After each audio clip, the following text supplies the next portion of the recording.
Okay. And Miss Veronica, can you grab me my phone? I just want to make sure we're live in the group. Yes, you are live.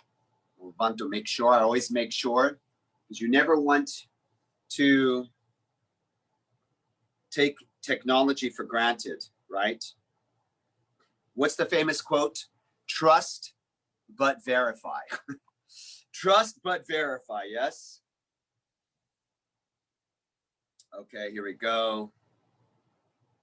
Groups to amazing. I think we are live here. Yes, we are live. Okay.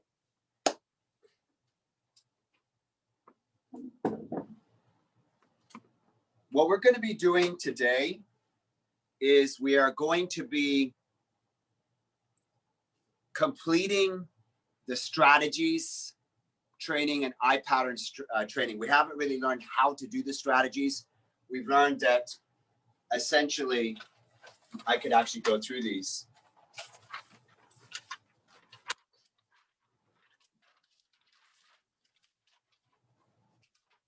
First, we learned that we have modalities.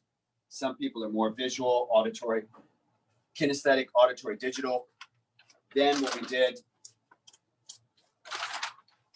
is we learned that we have strategies for everything in our life, not just buying strategies, selling strategies, decision strategies, but strategies for pretty much everything. For the time you wake up in the morning and you brush your teeth or you don't brush your teeth, you make your bed or you don't make your bed, all the way to what you might have done the night before when you were in bed with your partner. We'll go there. We won't go there. Including your strategy around your finances, whether you are creating wealth or whether you are moving out of financial struggle. In this case, it would be poverty. I don't believe we're in poverty in this group. And then we learned that your strategies are just a series of steps, which are made up of, ironically, the modalities, right?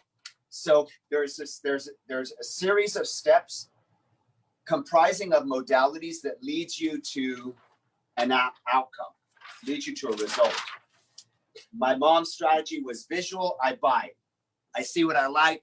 I want to buy it. I don't even need to talk numbers, right? We're not here. I mean, it's going to be a $30,000 or $50,000 or $70,000 car, whatever it is. Here you go. I just want the car. The salesman strategy was visual. I see it. Then I want to go over the information and it's better. It needs to all make sense. Then I want to test drive it and buy it. And we also learned that when you have a minus sign, well, this is kind of like a vertical minus sign, but it's really a horizontal minus sign. The minus sign looks something like this, right? Or like this. Then actually, let me correct that. This is his buying strategy. So this wasn't a minus sign. That's how he leads to himself buying. So the minus sign is how you exit out of the strategy. The plus sign is a strategy that's fulfilled. In a dating scene, the plus strategy would be you went on a date and became boyfriend, girlfriend, or went on more dates. The minus sign is you went on a date and you politely made your excuses and you got the heck out of there, whatever the case may be. Then you got your strategies. The strategies are your external and internal experiences, which consistently produce a specific outcome. And then you've got your components of the strategy. Number one, elicitation, which we're going to do tonight. Question? Yes, sir. Please do. Go back to that page back there, please. Which one? One before. Yes. External and internal experiences that consistently produce a specific outcome. Is that the way we move our eyes? That's how we predict? Is that what that's referring to? Yes. Well, yeah. Your eyes do move. So good question. So it's the strategy that you follow. In this case. So I guess a different question is, does everybody if I have can a answer your unique first question. strategy, or are there like groups of strategies? There's a strategy for every single behavior and decision you do. Okay, so they're all unique. So you might have 300 strategies in your whole life. Strategies for every single thing you do. Mm-hmm. You have a strategy for, okay, good question. You have a strategy on how you buy anything. A stick of gum, pair of shoes, a house, a car. And what we've discovered is the strategy is usually the same. Whether you buy the stick of gum for $2 and the house for $1 million for a car. You have a strategy for selling, how you sell your house, your car, your watch, whatever, your services, how you sell your services. You follow a strategy. You may not know it, but you're going to discover what that is tonight. Then you have a decision strategy. Decision strategy is very similar to these two because you're deciding to buy or you're deciding to sell. And then you have a strategy for all of these. So for every single behavior, for every single thing in your life, you have a strategy. Now that strategy is not the same. Your buying strategy, your selling strategy would not necessarily be the same, would not be the same as this, would not be the same as your happiness strategy, would not be the same as your learning strategy. So all of these strategies are most likely not going to be identical.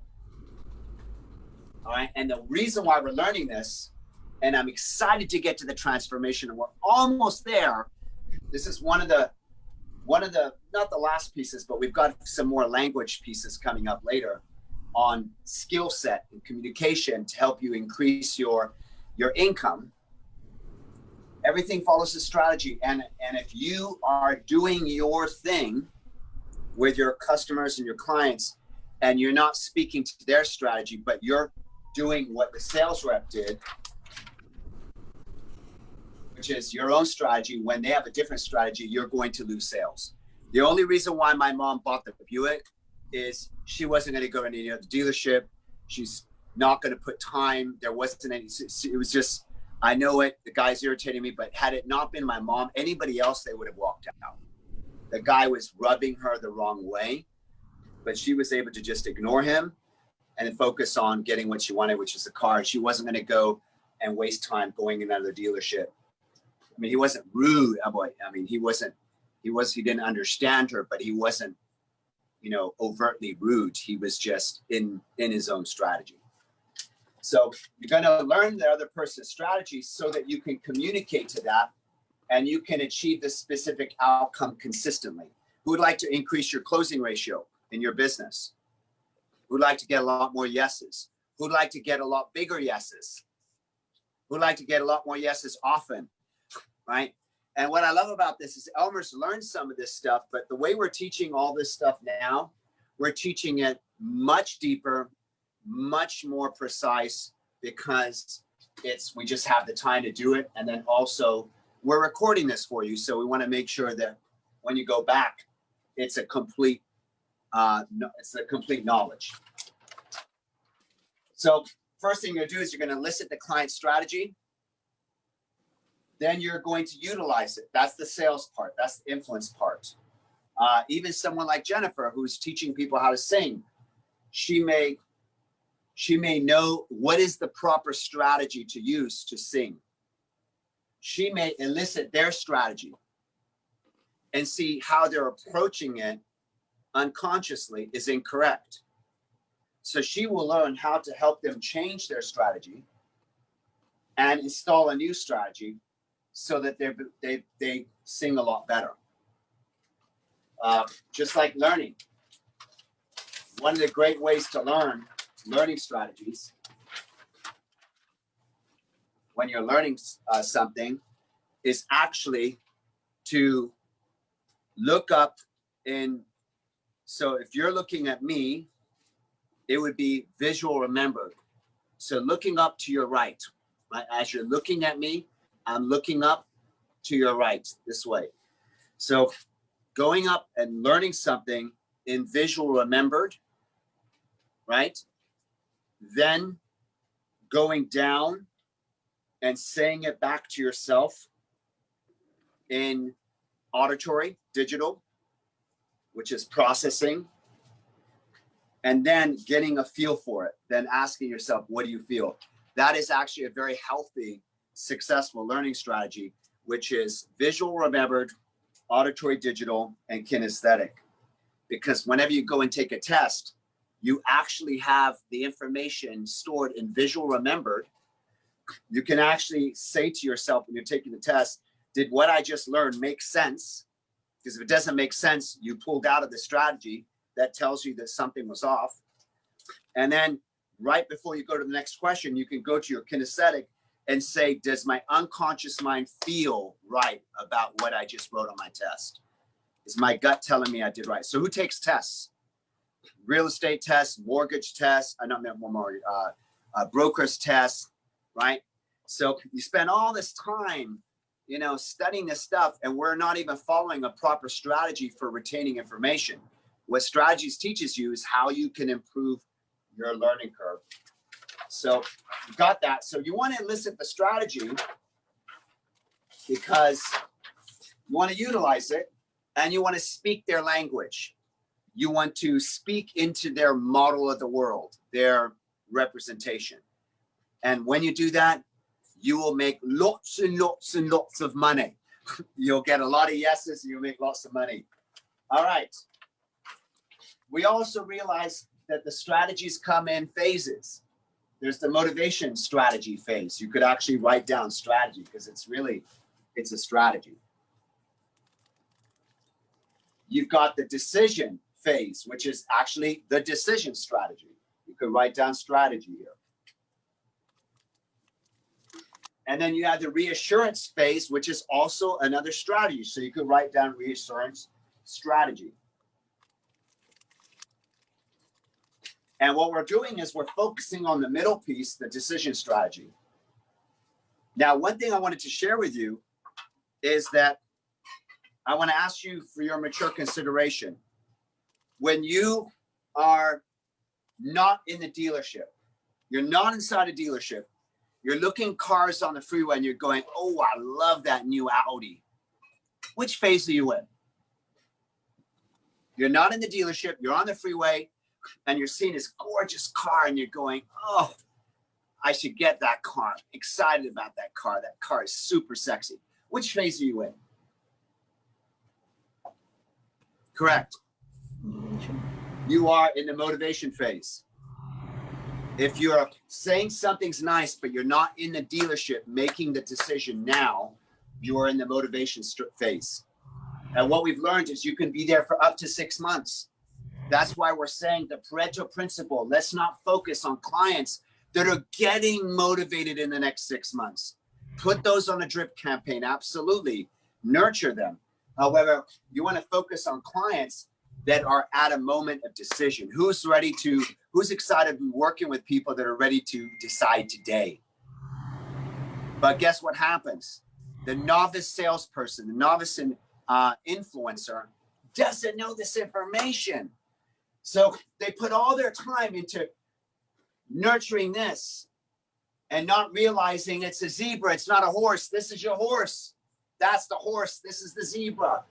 And they get frustrated and they start thinking, what's wrong with my communication? I can't get the zebra to become a horse. Well, the zebra is a zebra for up to 6 months. Then it becomes a horse. So you want to know who are the horses. By the way, I don't think horses are better than zebras, but I'm just going along with Miss Veronica's example. Okay, the horses win the race. So maybe the horses are faster than zebra. But I wonder, if a lion's chasing a horse and a zebra, I wonder who would win the race. I'm assuming the horse will win the race, but I've seen some zebras move pretty fast too. Anyways, we'll get to that. So here we go. You want to focus on the decision group. How do you know? They are in the dealership. They are in your office. They've sat down and signed a listing agreement with you. They're in a place of action with you. Those that are not in the place of action with you, they might take up to 6 months. So that's why we're focused on this. And we also know that there's a convincer. The convincer is the number of times a person needs to loop through their decision strategy, which you're going to say to me, what's the decision strategy again, Kaya? That's an example of it. That's my mom's. How many times she loops? How many cars did she need to look at before she was convinced it was time to buy the car she wanted? She had a one convincer. The average person in the world, write this down, the average person in the world has a three convincer, which is the reason why what a good friend of mine, Grant Cardone, who grew up, spent most of his beginning of his career training car dealerships.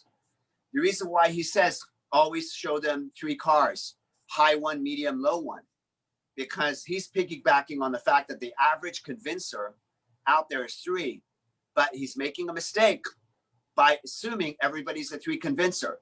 My mom is a one convincer.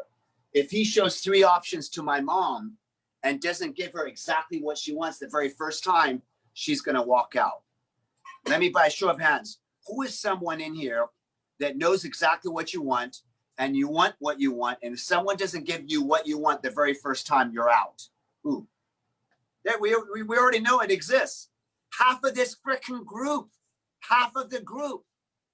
So the teaching out there is surface, and it's missing a component. So that goes to, we were back here, right? The convincer.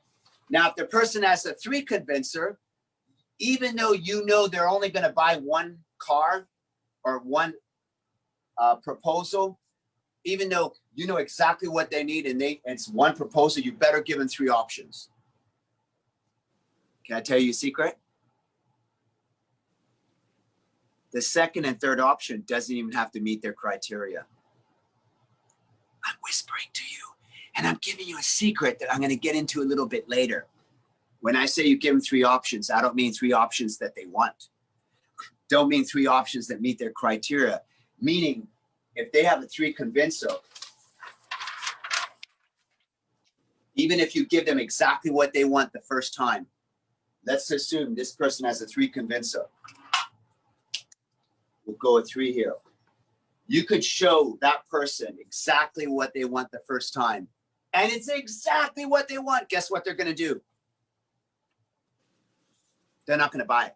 They're not going to take action because their three convincer forces them to compare this option to two other things. And until they compare it to two other things and look at three things total, they're not convinced.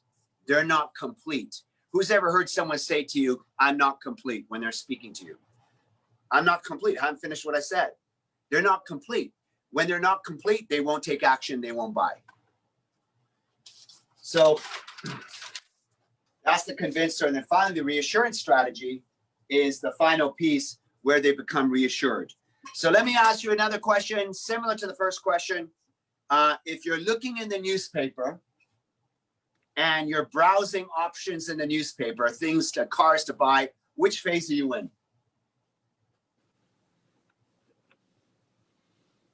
You can unmute yourself.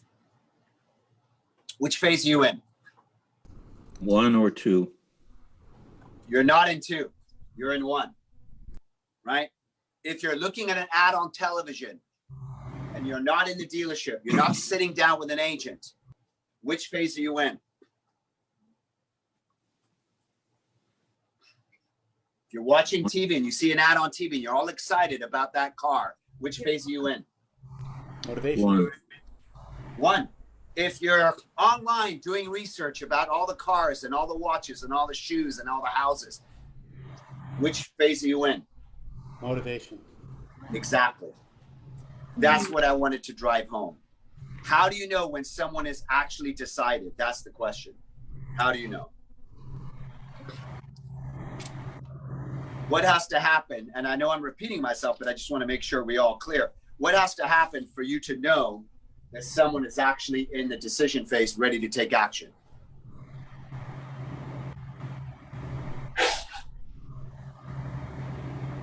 What has to happen? Yeah. What has to happen, They have guys? to be in front of you. Well, they have to have completed their number of cycles through. No. Good. I'm glad you said that, John. Let me state the question again. Just the question is, what has to happen so that you know they're in the decision phase, not that they finished the decision phase and they balked, but what has to happen so that you know they are actually in the decision phase instead of the motivation phase? Abraham, you were right, but go on. Bianca? They have to be in the dealership ready to buy. They have to be in the dealership. So, John, they have to be sitting at the kitchen table with you going over your plans. They can't be on the phone, on an email, getting motivated. They actually have to be in the place of executing the deal with you. That's when they are in the decision phase, because I'll share with you what I told you, but it might have skipped. The decision strategy happens in their head in 3 to 5 seconds. They go through the strategy, and you will see the eye patterns, and it will take no more than 3 to 5 seconds to complete the strategy. It's that quick. I have a question. Yes. So when we did that intro weekend, and then at the end, when you were taking questions from people at the end, like, is this what you were looking for in terms of like the eye movement, and if they were in the motivation strategy or in the decision-making one? I'm going to be really, really, really transparent and honest with you. For me, this might be so relegated to my unconscious mind that I don't even do this consciously anymore.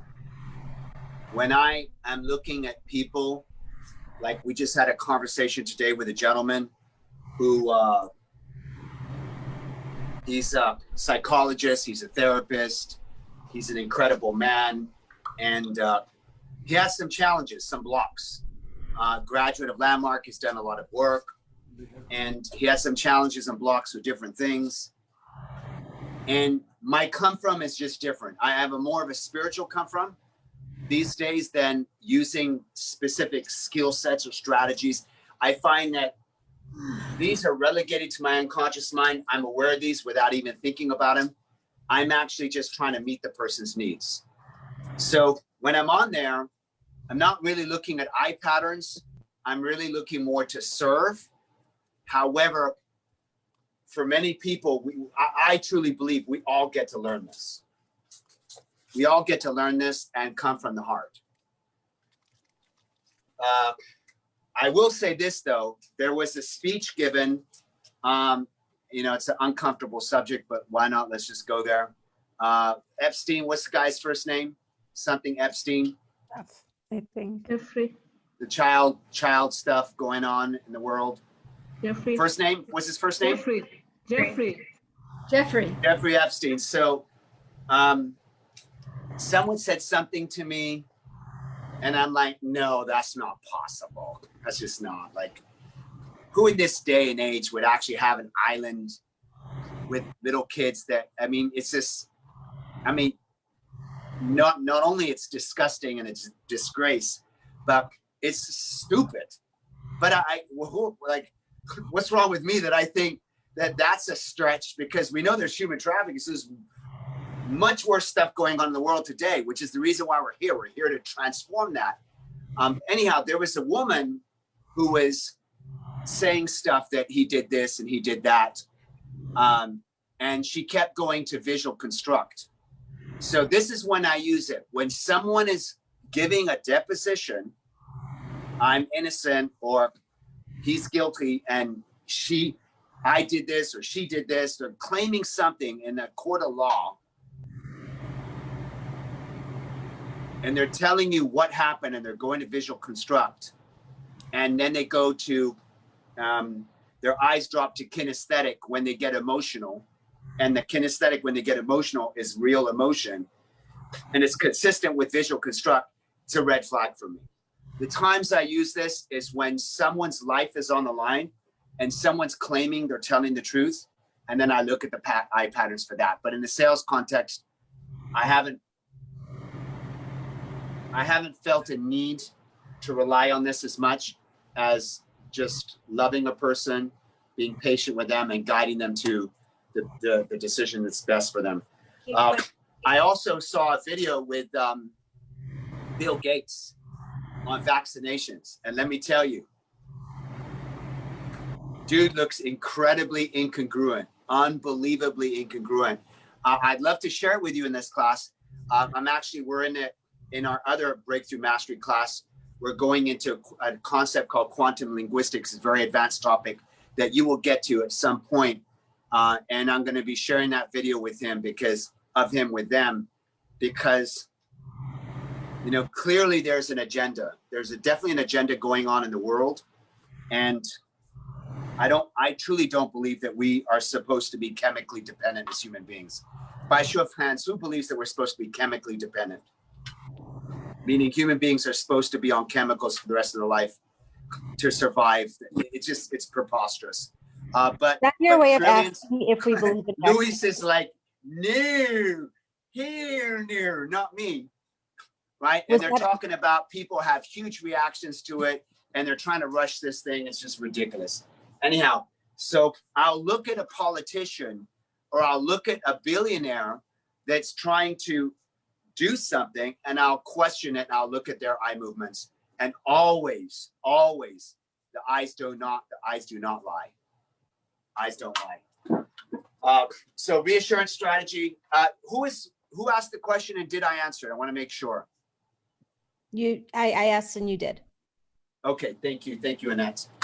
Do you run into somebody who is reverse organized? Yes, we had the honor of Jessica. Jessica works until 6, by the way, and 6-ish. So I think she comes on here roughly around now. She should be on.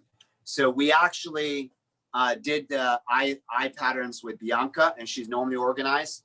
And then we did the eye patterns with Jessica, and she was reverse organized. So we have 2 people from this container that they're in either one. We also learned eye patterns in relationships, not eye patterns, strategies in relationships. The motivation phase is how you become attracted to someone. The decision phase is how you decide to be in a relationship with someone. And the reassurance phase is how you are reassured that you are in a good relationship or in a right relationship. We talked about the Pareto Principle. Do we have Michelle and Gilbert joining? Do we know their status? They're having a short stop in the neighborhood. It's an entire neighborhood.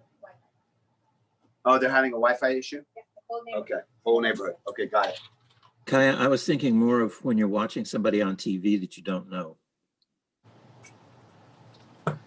When I watch somebody on TV that I don't know, am I watching their eye patterns? Is that your question? And you watch their eye patterns, but they're reverse organized. Can you pick that up?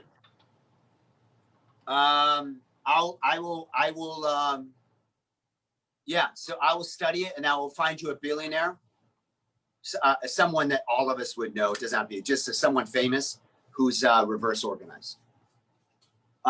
Normally organized people are usually right-handed.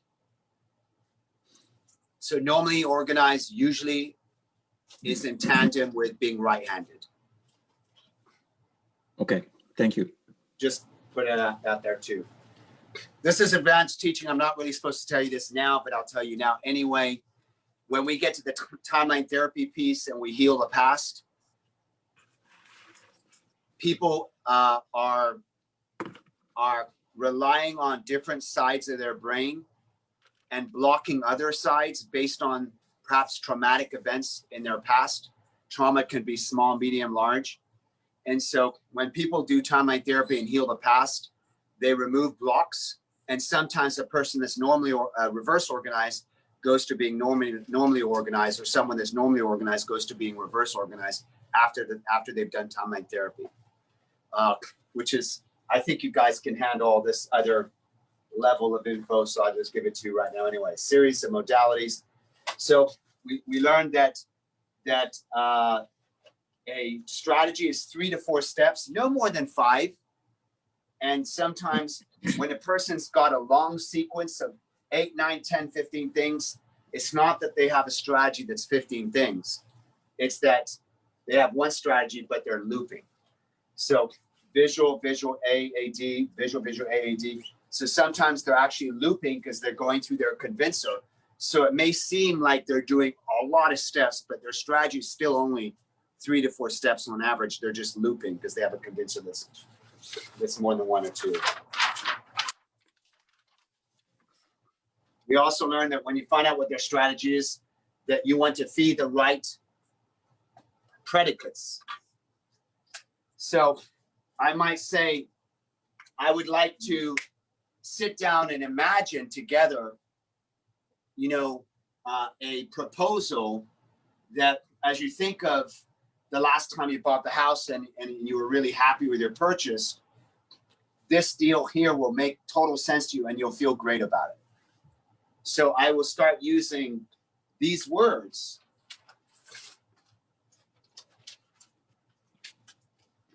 I will start using these words in their strategy. I'll use the predicates. If their strategy is 4 things, VC, VR, ADK, I would say, I would like us to see or look or imagine, right? A word for visual, construct.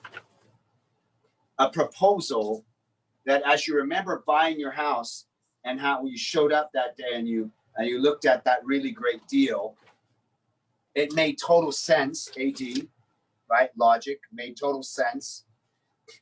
And it felt great. So when you're speaking that language, you're literally doing this.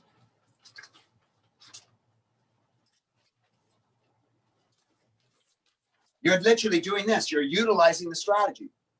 You elicit it and you're utilizing it. Utilizing it is actually feeding it back to them.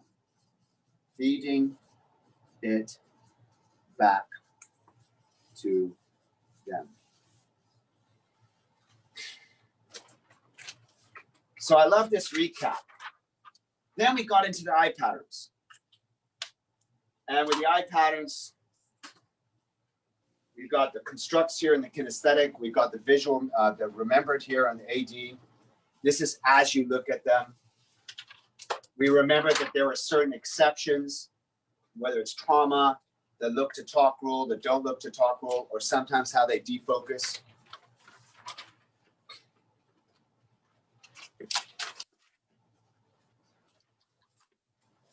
That's what defocus looks like. They actually see an object in the middle between them and you. So they're focused on this, but because their eyes are focused on this, as you look at them, their eyes are no longer focused on you. So they appear to be defocused, but they're not really defocused. They're just focused on an item that they imagine somewhere between you and them. Then we went over the script on what questions you would ask to find out if they're normally organized or reversed organized. And that's in your binder. And that's where we are right now. That's where we are right now. Let me set this page up so that it stretches all the way up. So now we're going to bring this whole thing together. Who is excited and ready? Who is excited and ready to bring this whole thing together so it becomes a tool in your tool set, right? Because right now there's a few moving pieces. Like Kaya, show me the money. How do I make money with this? How do I make this applicable to my life? Show me the money. Okay, got you. I'm with you.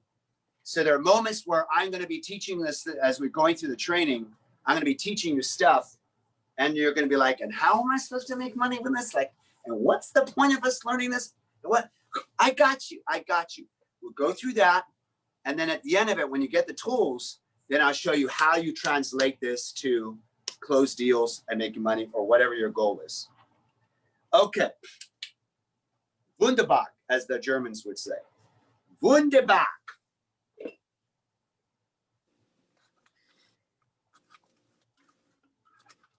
Done with that.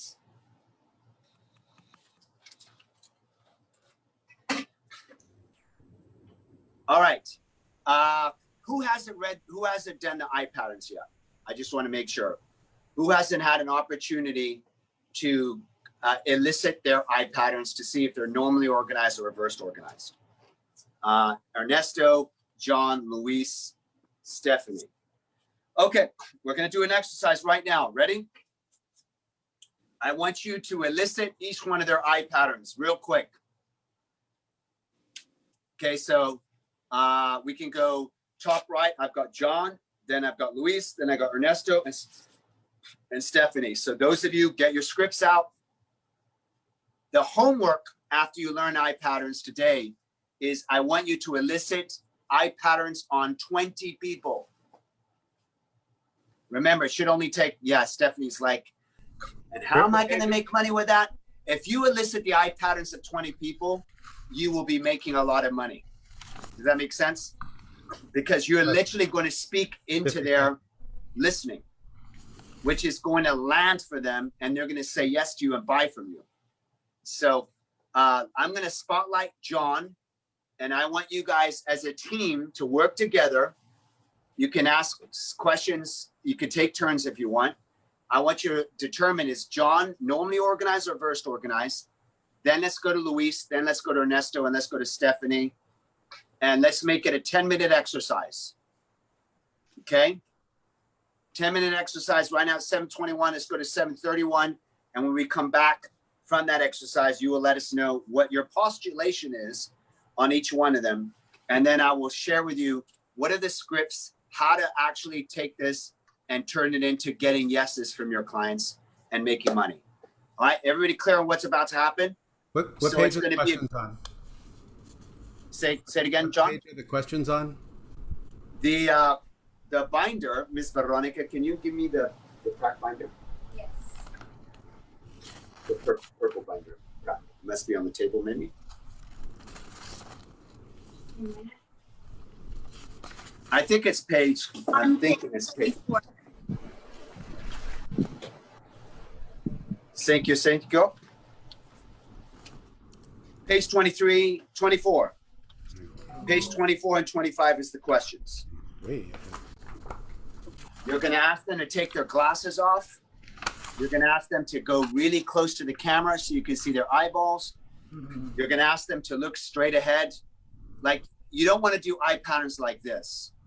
Ready? So if you're reading my eye patterns, you want me to be like that. You don't want me, when you're reading my eye patterns, to be kind of like this, because I'm already looking away from you. So it's hard to know if I'm looking there, where am I looking? Am I looking to my right? Like, you don't know which way I'm looking. If I'm here, it's clear where I'm going, right? So 10-minute exercise starts now. On your marks, get set, go. This is also an exercise in leadership. Let's go, let's go, let's go, let's go. Unmute yourselves. John, take your glasses off. Luis, when it's your turn. And let's determine who's what. Remember remember you want to do the eye tracking first. Remember there's exceptions. There's a look to talk rule. There's the don't look to talk rule. So certain people may start doing certain things because of those exceptions. Okay, if you are doing the exercise, will you raise your hand so that we are able to focus on you? We have Stephanie. Okay, who wants to? And Luis. Luis, will you raise your hand? Who wants to take John to look at? We have John, Ernesto, Luis, and Stephanie, so that we make sure that one person is for each. A really smart way. You don't need to do one at a time. You can focus on. Oh, I thought that's what we were doing. No, that's We even can do it better. one at a time. No, you came up with a much better way of doing it. You can ask one set of questions. Everybody can be looking at the eyeballs of one of the particular people, and you can go through one set of questions one time and then come up with a postulation on all four people at the same time. And that's, of course, in that you would come up with a more efficient way of doing it. Let's give her that round of applause. Give her some love. All right. Animas, get set, go. Okay, so who's got who?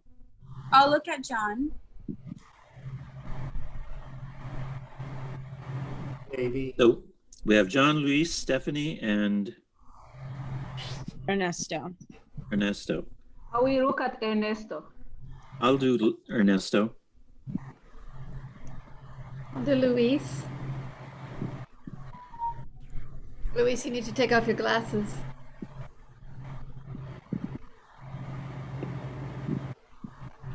Stephanie, it's just a little dark where you are, but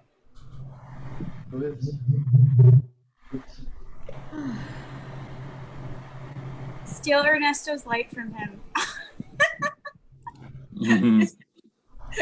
That's actually my light. He stole it from me.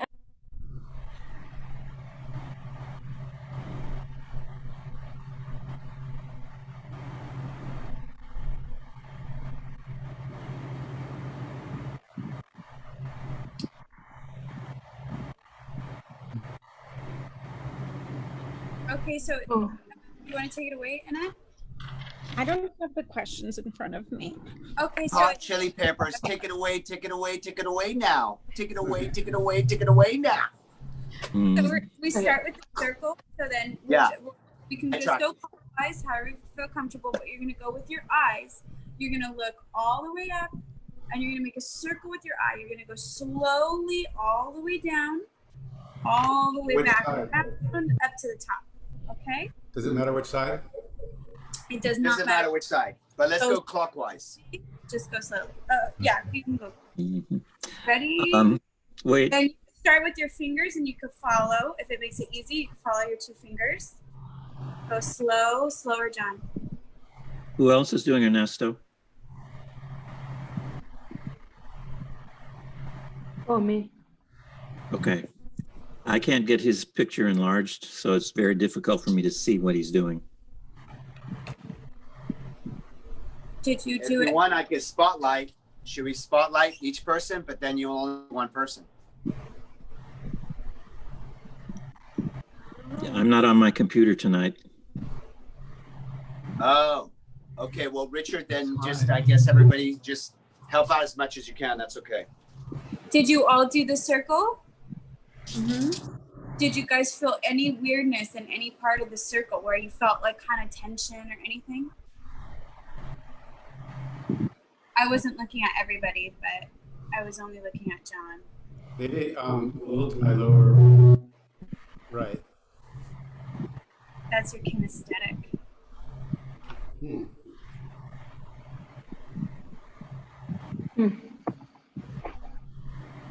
Okay, so who wants to start with the questions?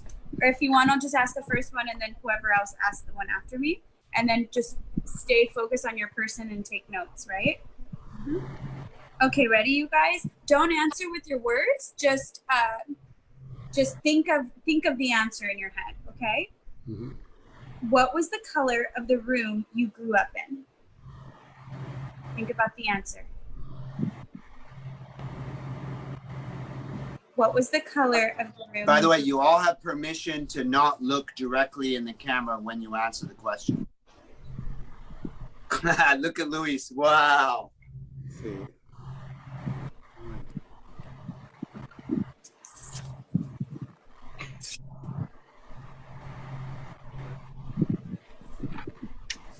We ready for the next question? Wallpaper. Next person, whoever wants to read the next question. Okay, I'll read the next one. Ready? Images of things that people have never seen before when people are making it. Oh, those are the instructions. Never mind. Here's the question. What would your car look like if it were blue? Same car that you grew up in, the first car, if that car was painted now blue, what would it look like?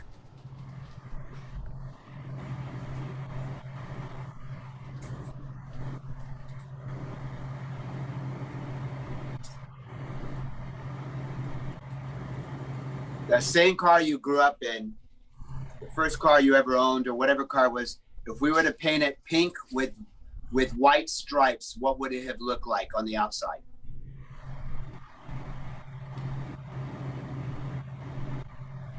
Boom. Perfect. Good job. Next question. Growing up, did you have a favorite pet?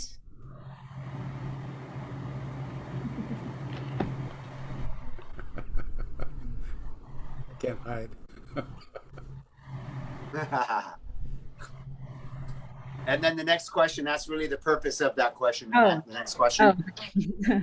What was the sound of your favorite pet's voice?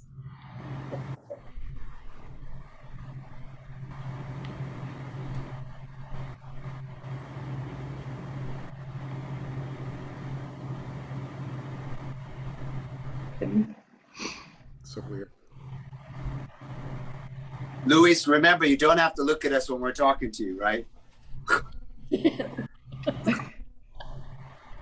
What was the All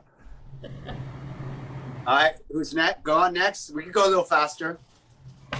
Okay, I can go. What would I sound like if I had Donald Duck's voice? What would Christine sound like if what she's saying sounds like Donald Duck?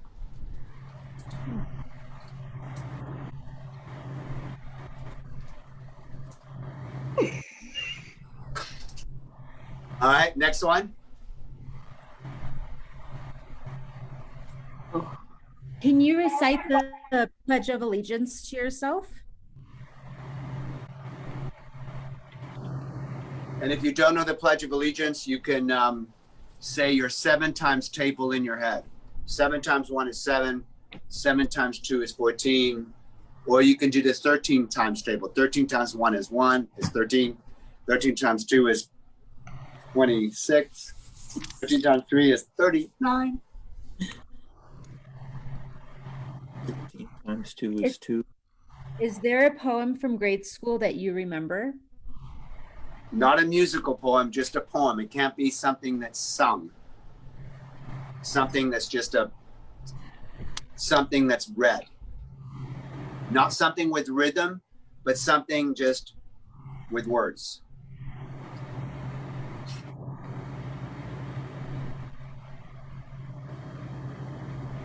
Okay. Next one. Do you have a favorite beach or place outdoors to walk?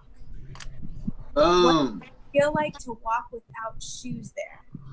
Favorite beach. Can you see your favorite beach or the place you like to walk first? Can you see it? Keep your face straight. And then what does it feel like with your feet to walk on that ground without shoes and socks on? What does that feel like?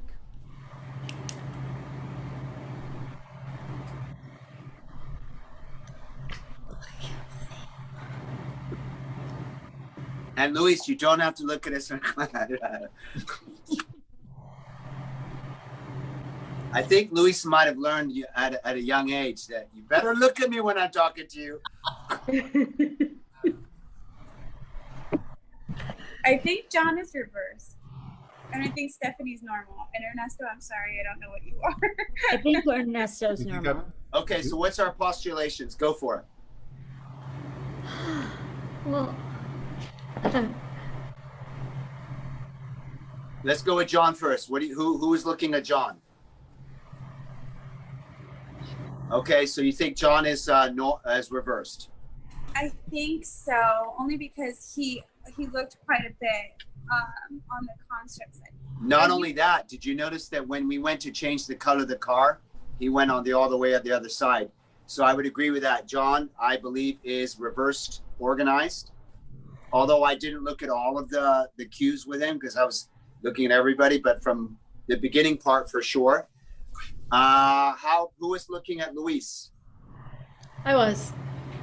All right, Jennifer, what are your thoughts? His eyes didn't move. Right. Which right. means, So it could be a look to talk rule. And usually what that means is you give them permission to look away if they want to. And number 2, they sometimes would show you microscopic miniature movements that are slightly off center. Did you see any of those? yes, towards the end I did.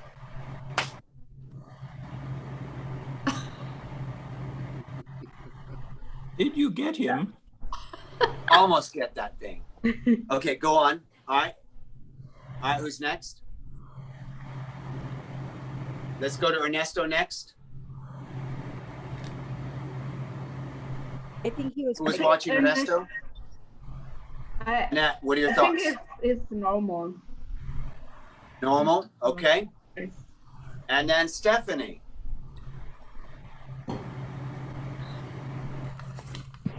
I saw some of Stephanie's and I thought she did normal because it was a question and you went to remember. Okay. And Okay, good. Any questions on that exercise? Any questions on anything we've covered thus far? Give yourselves a round of applause, you guys. Way to go, team. So what questions do you have on eye patterns before we move on to how to read eye patterns along with strategies, and then how to elicit strategies and how to utilize them for you to improve your communication? Any questions thus far? How do you know that they're constructed? You have to know first if they're visual or not, right? I mean, or is it just because?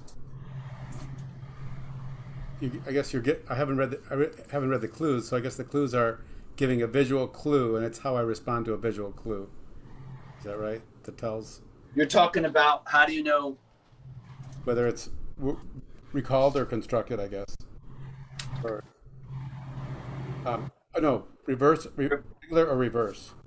Oh, okay. Okay, got it. So reversed organized, if you look at your binder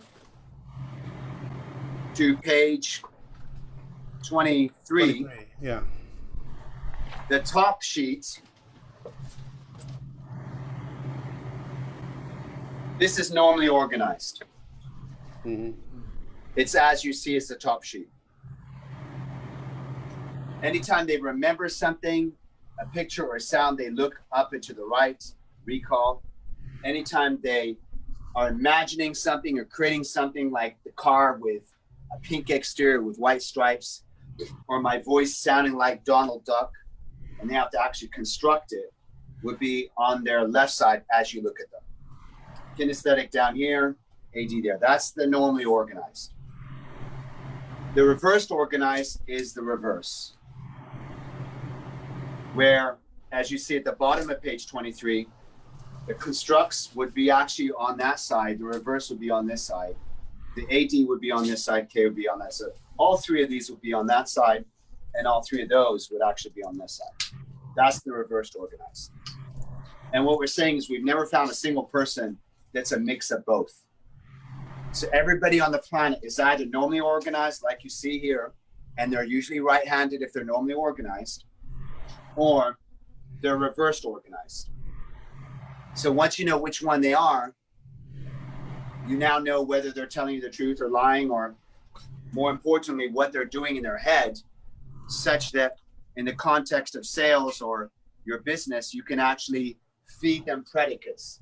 You can actually feed them the right words to inspire them to take action. Good question. All right. Anybody else? Annette, go for it. So before, when you were referencing like the car sales, the VADK is the buy. So that's exactly what we're talking about in terms of whether it's an action or not action. Is that correct? With their eye. Okay. Correct. Thank you.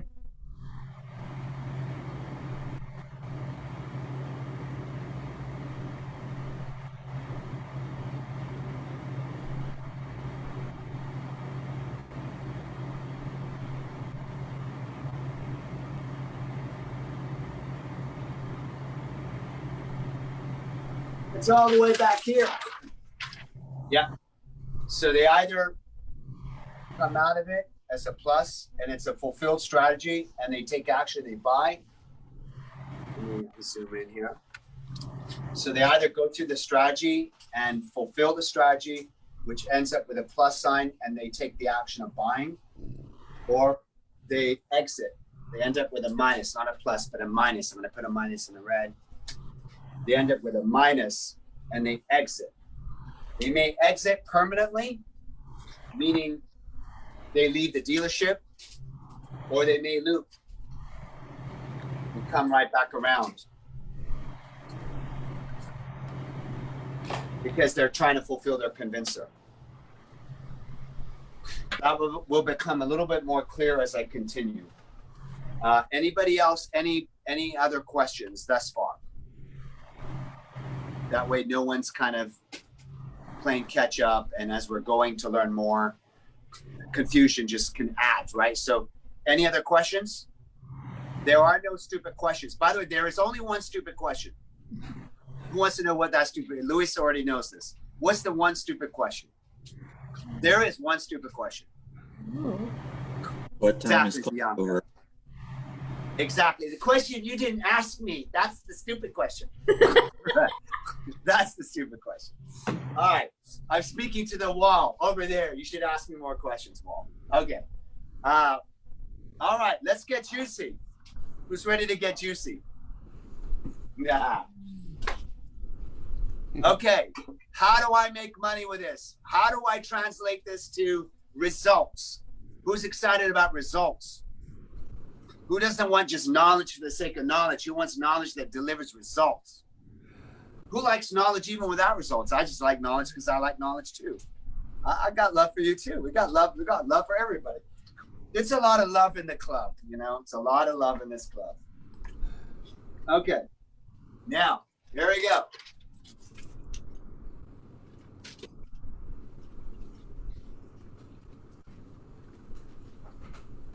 Let me find a free sheet that I can write on. Wow, we write a lot of stuff together. Lots of stuff. Okay, here is the informal strategy elicitation. Strategy elicitation. And let me see if it's in here. It might be. It may be in here.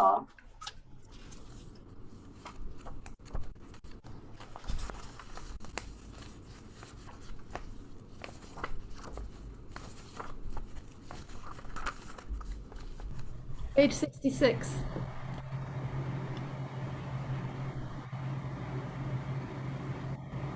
Yep, you guys are good. You guys are good. That is the script. And then the next page is the strategy for deep love. Strategy. So we're going to get to all of them. Right now, let's work on the buying and selling. Strategy for deep love. Page 66.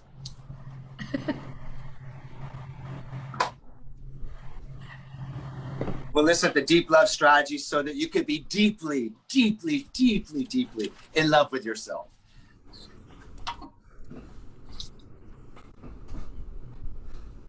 I think Annette's like, don't got no problem over there. I love myself pretty good right now. Bianca's like, me too. I like myself a little bit much right now too. All right, let's get into it. This is the informal strategy. Poor guy. So I'm going to model it. I'm going to go, okay, let me see who's got a fly outfit. Hey, Richard, that's a nice looking shirt you got there. Someone else was commenting on your nice shirt. Did you purchase that shirt as a gift, Richard? Or, I mean, did you purchase that shirt or was it a gift? I purchased it. Were you by yourself when you purchased it, Richard? No, I was in a room with 200 people. Well, in other words, were you the sole decision maker in the store when you? Yeah. Was anybody else influencing your purchase? No. No. Okay. Are you happy with your purchase, Richard? Yes. Does it fit nice and sexy on you? And look in the mirror and you go, "Wow, it shows all my muscles." It Probably does, yes. right? Yeah, it looks good. Looks good. So if you would share with us, what was the first thing that happened on the way to you buying that shirt? Was it something you saw? Was it something you heard? Was it something you touched or felt? Like, what was the very first thing that happened? If you were to float to the event, literally moments before you bought the shirt, what was the first thing that happened? Now he's looking up to the right. It's a work shirt. So the first thing that happened was when Cash said, everybody needs to wear a black shirt on Tuesday. Okay. So first thing was something outside of you. Almost like, did that influence you a little bit? Yes. Yeah. So what we want to do is we want to go and find out what your buying strategy is, not mixed with someone else. By the way, as an example, some of us have a relationship, right? So when you elicit a strategy, that's why we say, were you by yourself? We want to make sure that you're eliciting the person's strategy, not the couple strategy. Unless you're doing business with a couple. If you're doing business with a person, you want to make sure that the strategy is with the person, not mixed or influenced by the couple that they're in or by the leader, the organization they're in. So I'd rather go with, let me try, let me see here.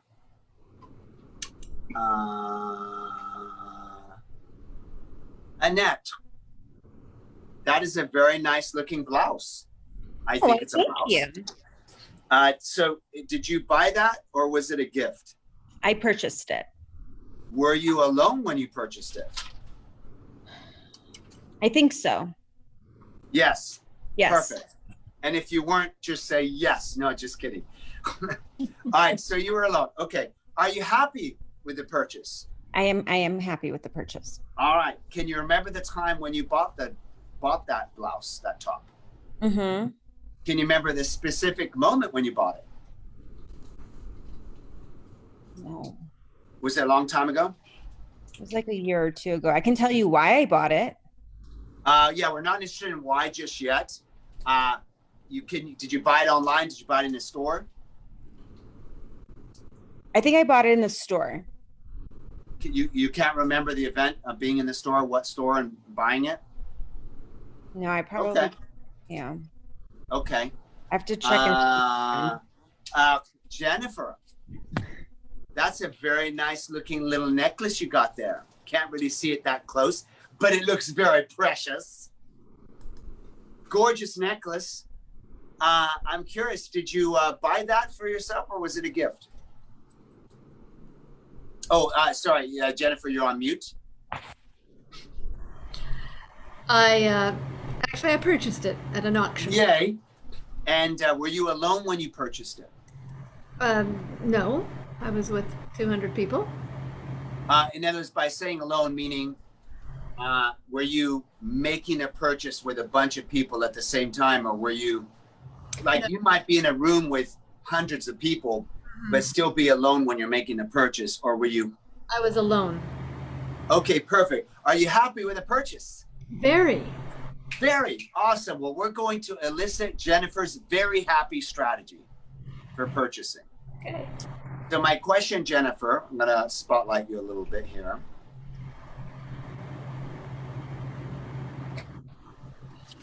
That's a nice looking necklace. I like it. So can you remember the time when you bought that necklace? I remember it well. Yes. Can you remember the very specific moment buying it? Yes. Now, was it online? Was it in a store? It was at an event, an auction. At an event. Okay, perfect. Now, when you walked into that event, I'm going to ask you a ridiculous question here that it's not going to make much sense, but I'm going to ask it to you this anyway. When you walked in the event, did that necklace fly off the rack and land on your precious neck all by itself? It did not. It did not, right? Said with a British accent, right? It certainly did not fly off the rack and land on my neck. No. So I'm questioning, how did it get there? So what was the very first thing that happened that caused you to buy the necklace? Was it something you saw, something you heard, something that?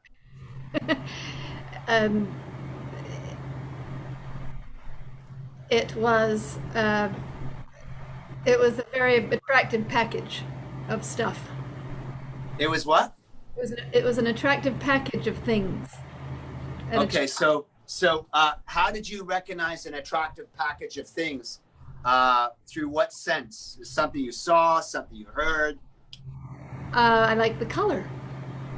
Now, what does that presuppose, everybody? What modality is she in right now?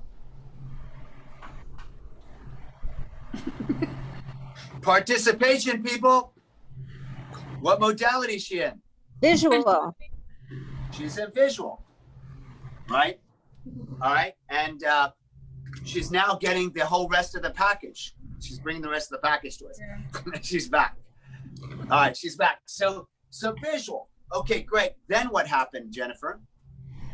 Then they announced that I won it. After paying a bunch of money, of course, but you know. Oh, okay.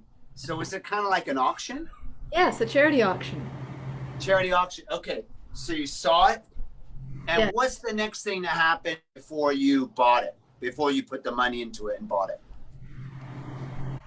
I made What happened in your head? Well, I made saw it. it, I wanted and then it. what happened in your head? I made a What decision happened that then? I wanted it. Then you said you wanted it. Yeah, I made the decision to do that. You made the decision you wanted to do that. Okay, what modality is she saying now? I said I wanted it.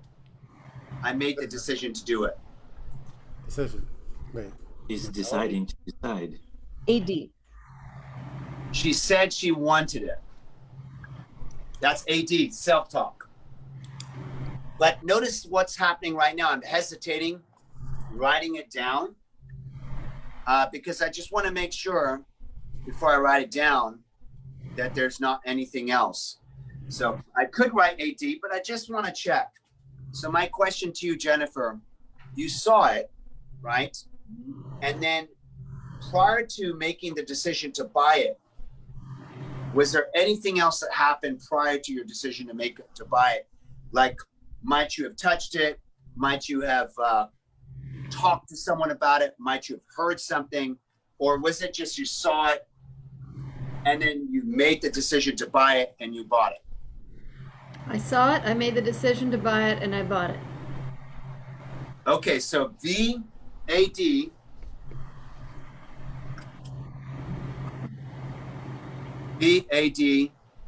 K.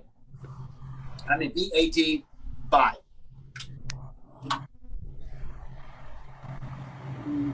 And you were alone when you made that purchase. Yes. You're the sole decision maker and you're happy with it.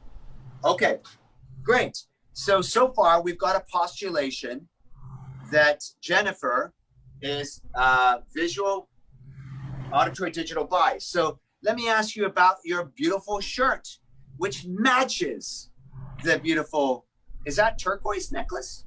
Yes. You've also got a nice watch. You've also got a nice pair of earrings.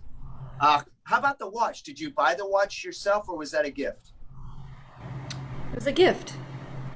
Okay, so we're not going to look at the gift because if we look at the gift, we're going to well, first, she doesn't know the strategy because that's someone else, right? We want to focus on what she might have bought herself so we can find out her strategy. How about the earrings, the gorgeous earrings you got on? How about my ring? How about your ring?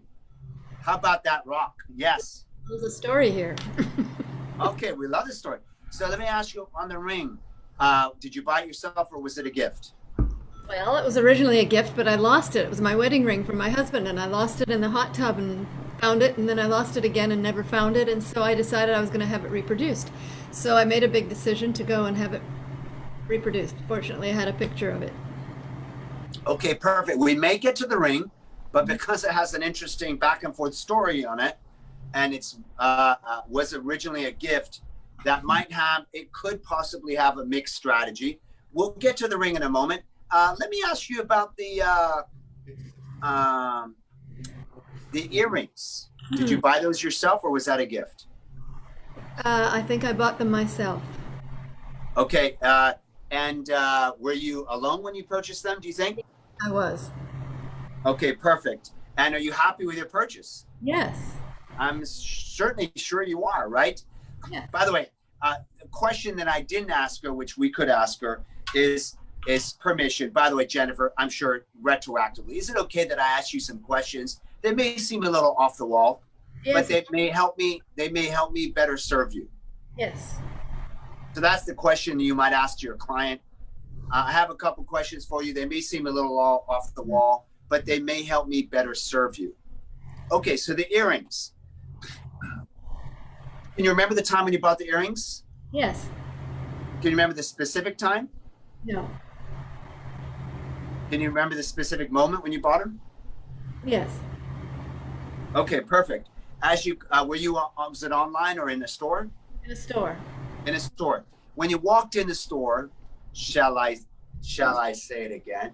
Did the earrings fly off the rack and land on your ears? A little bit, yes. Absolutely not. We wish it worked that way, right? No. We wish it had like 20 carats of diamonds flying to our ears as well. Yes. But so what was the first thing that happened that resulted in you getting those earrings? I thought it was a great deal. You thought it was a great deal. So in order for you to even know that it was a great deal, what had to happen first when you walked in the store? I had to approach the earring department and check out the prices. Okay, so you approached the earring department, and what's the first thing that happened? Did you see something? Did you hear something? Yes, I saw a very nice array, a package of really cheap earrings that were fabulous. Okay, now, what modality is she talking, everybody? Visual? Right? She's saying visual. We're now, so the first one was the necklace, right?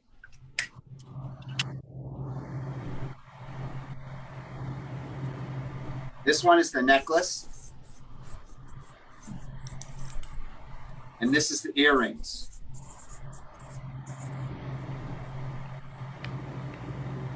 And Bianca, absolutely correct, visual.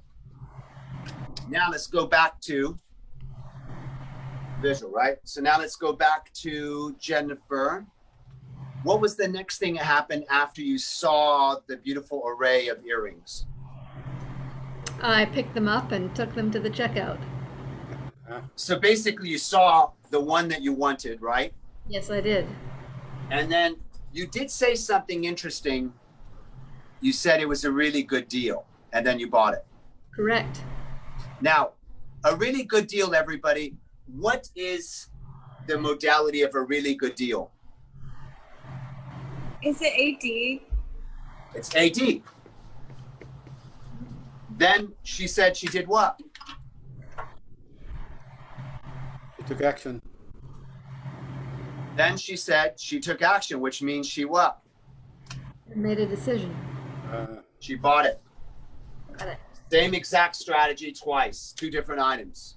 Mm-hmm. Now let's check on the convincer. So Jennifer, what we'd like to determine if you have a 1 convincer, a 2 convincer, a 3, what number? So when it came to the necklace, the question is, how many necklaces did you have to consider? Whether you had to consider them by looking at them, thinking about the price, or touching them, whatever the case may be.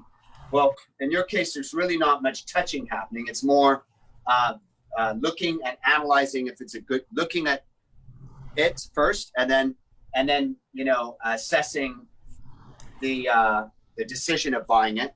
How many did you have to consider before you knew it was that time to buy that specific one, the necklace? Just one. Just one. Okay. So convincer here.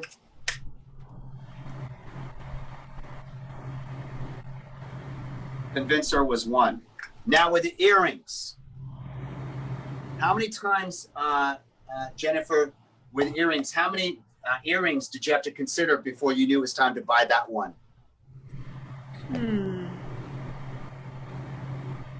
3 or 4. Okay. Now, when you say 3 or 4, how many actually met your criteria? Of the 3 or 4 that you considered, how many actually met your criteria?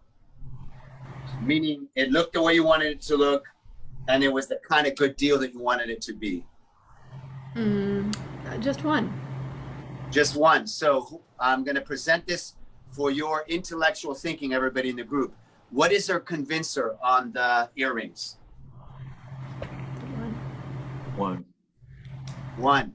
Only one met her criteria. So herein lies her buying strategy.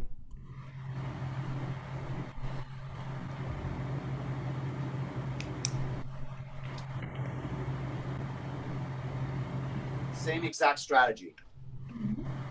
Let's go one step further. I want to check, because oftentimes it's the same strategy when it gets to the really big items. What's a very large decision you've made maybe in your life, Jennifer, where you bought something that is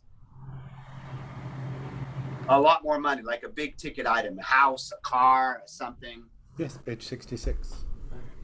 A house, my house that I'm in. Okay.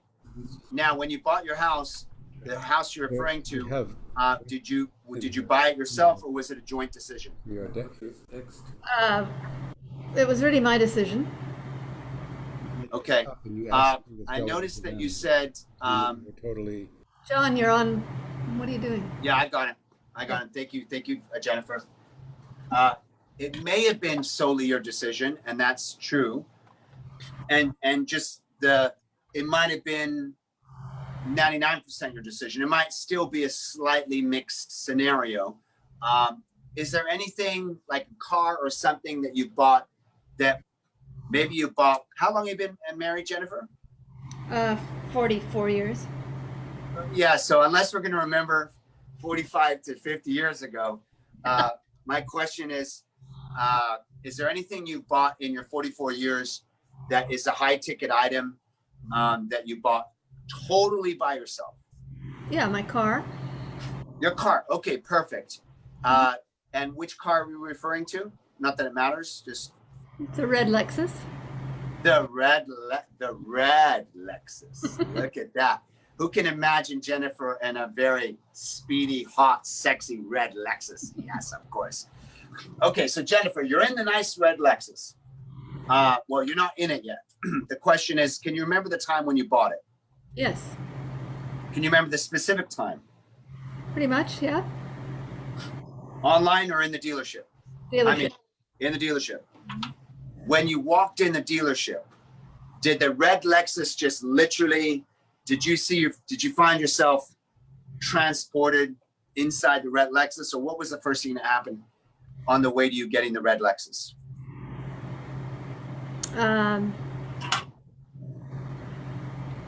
Well, I looked at a few others that didn't appeal to me at all, and then my dealer said, "Oh, I have just what you want," and I said, "Yes, you're right. Fine." So the first thing she did was what? She just said it. Look. First thing she did. So we're now at the red Lexus.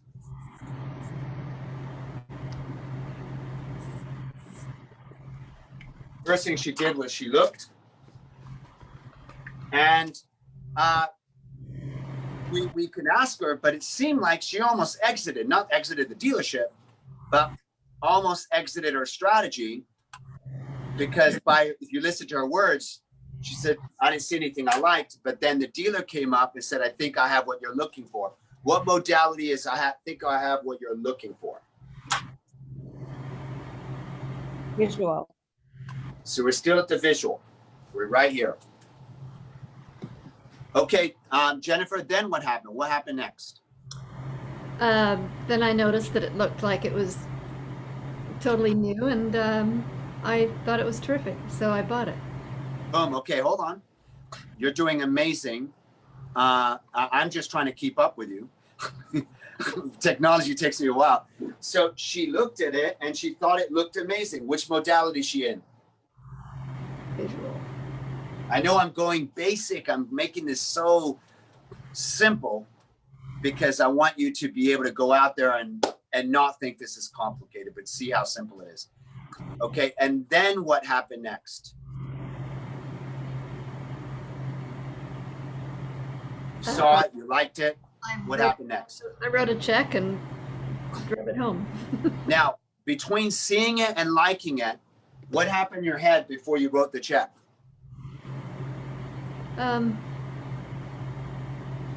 Not very much. Did you have a thought? Like, this is a good deal, I'm going to get it, or this car would be good. Do you have any self-talk? Oh, sure. I had to go through if I really wanted to spend that much money and all that jazz in my head, but I had pretty much decided that I needed a car. It's my other one. Perfect. Now, what modality? What modality is she in? When am I ready to spend all that money for all that jazz? What modality is she in? AD. And then you bought it? Correct. Here's the million-dollar question. Did you test drive it before you bought it? That's a good question. Yes, I'm sure I did. I would have. But I don't remember driving it around. Okay. Well, but here's what's interesting. Is she doesn't, if we listen to what she said, she already is buying it. She said, I saw it, it made sense, basically, and I have my check. She's not insisting on driving the car. She's not at all insisting on it. In fact, had I not even asked her, she wasn't even bringing up test driving it. So let me ask you guys this question.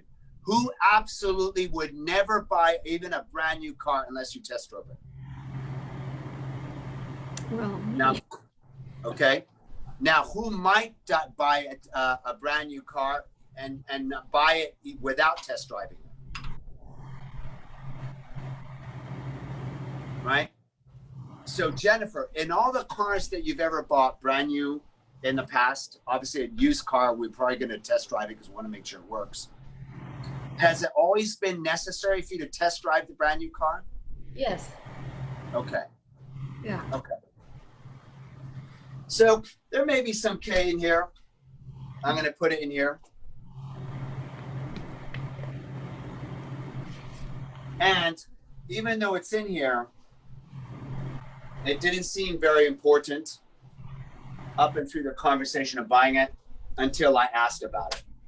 So now the next question is this.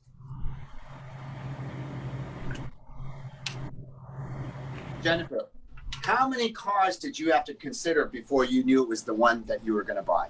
Before you knew that you were going to buy that one? How many did you have to consider before you knew you were going to buy that one? 4. 4. Now, how many of those 4 cars actually met your criteria? Just the one I bought. Who wants to tell me what's her convincer?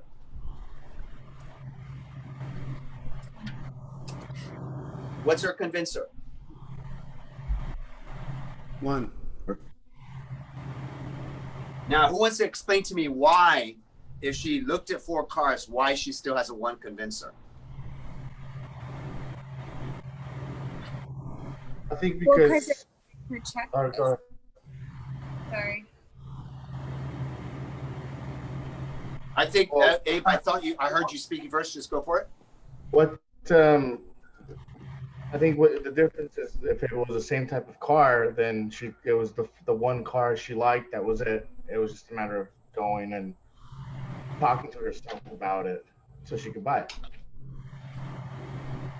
Unless she looked at 4 completely different cars, then I mean, that might be different.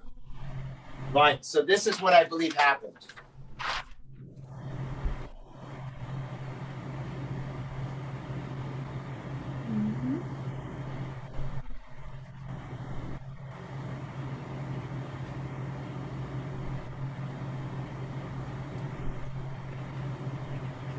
I think the case remains to be determined. This is the only reason why I would put a solid K on there. Let me ask you this question. Maybe we missed it. So Jennifer, I think I might have the reason here. Let me check something. When you bought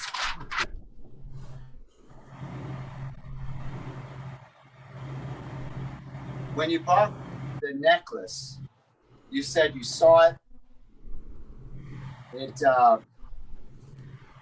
It was Good value. No. yeah, there was a thought I'm going to buy it, a decision, and then you bought it. And with the earrings, you saw it, you know, this is a good deal, great buy, you bought it. Had you possibly done kinesthetic in these two? When you got the necklace, maybe not even being aware of it, did you touch it? Did touching it have anything to do with buying it? No. Because you never got a chance to touch it, right? Correct. It was packaged up like Easter And then basket. what about, but if it wasn't packaged up, obviously if you're at an auction, you're not in the store. You can't say, hey, can you open up the counter and can I hold that necklace? Because it's an auction item. So you weren't even given the option to touch it. May have been able to touch the box it was in, but you didn't have even the option to open up the box and touch it. Had you had the option to touch the necklace, would you have wanted to? Yes, definitely. Okay, now how about the earrings? When you bought the earrings, you saw it and you said, this is a really good deal. By taking the earrings with you to the counter, were you touching the earrings? Yes. Would it have been important to touch the earrings, even if it's just to see how they... No. No? Okay. So I'm going to trust you on this. How important is the K? How important is the kinesthetic to purchasing at the end? You see something, it makes sense, and you buy it. How important is it that you touch it or you test drive it or you feel it? I would have said it's very important, but apparently it's not. So I don't want you to go with what I'm saying. I just want to, I'd rather the truth to come from you rather than my speculation. How about for fabrics for you? Do you like appreciate the feel of fabrics and when you're yes. Well, yeah, but then if we do that, we're leading. If we ask her that question, we're leading her to we're leading her to an answer as opposed to allowing just the answer to come up. Let me check one more thing. What's one more thing? That piano. I know. I was thinking of that. Yeah. Now, did you buy that or was that a gift? I bought it. It was a gift to myself. Beautiful. You bought it. Were you alone when you purchased it? Yes. Are you happy with your purchase? Extremely. You better be. Yes, of course. So I'm curious, what happened in you purchasing the, so this is going to be the car. Piano. What happened? What was that? Did you buy that online or you bought it in a store? I bought it at a university. So in a location. Okay, perfect. And when you walked in, did that piano find itself in your living room, or what was the first thing to happen when you bought the piano? I tested it. I played it for a while. I made a decision. What's the first thing to happen when you walked in? I mean, how would you test it unless you first touched it? I mean, it's very touchy. Very touchy. So in order for what caused you to choose to touch it? Well, I knew I had to feel the keys and how they responded to me. Yes, and how many pianos were there in that place? Just one. Oh. And how did you know you were going to touch that piano? Because the vendor drove me there. We took 2 hours to get there. 2 hours to do what? Test the piano to see if I liked it. To see. Okay, so obviously in order to touch it, you have to what first? You have to see it, right? Yes. Now, if the piano felt great, but it was it was ugly, really ugly, damaged, played great, but just damaged everywhere. How would that have been different? I might. You might, huh? Yes. You might have got a good deal on it, huh? Yeah. Yeah. So in order to touch it, first thing you got to do is what? See it, right? See it, right? And then what happened before you touched it in your head, after you saw it? I thought, my God, that's the biggest piano I've ever seen. Now, what is that? Everybody tell me, what is that? My God, that's the biggest piano I've ever seen. What is that? What modality is that? Well, yes. Visual. Think about it though. Hello. She's seeing the piano, but she's having a what? She's having a comparison, a size. That's criteria. Size of a piano is that visual or is that criteria? Just comparing it to other pianos is criteria. It's criteria. So she's at AD. And then what? Then she said she touched it, right?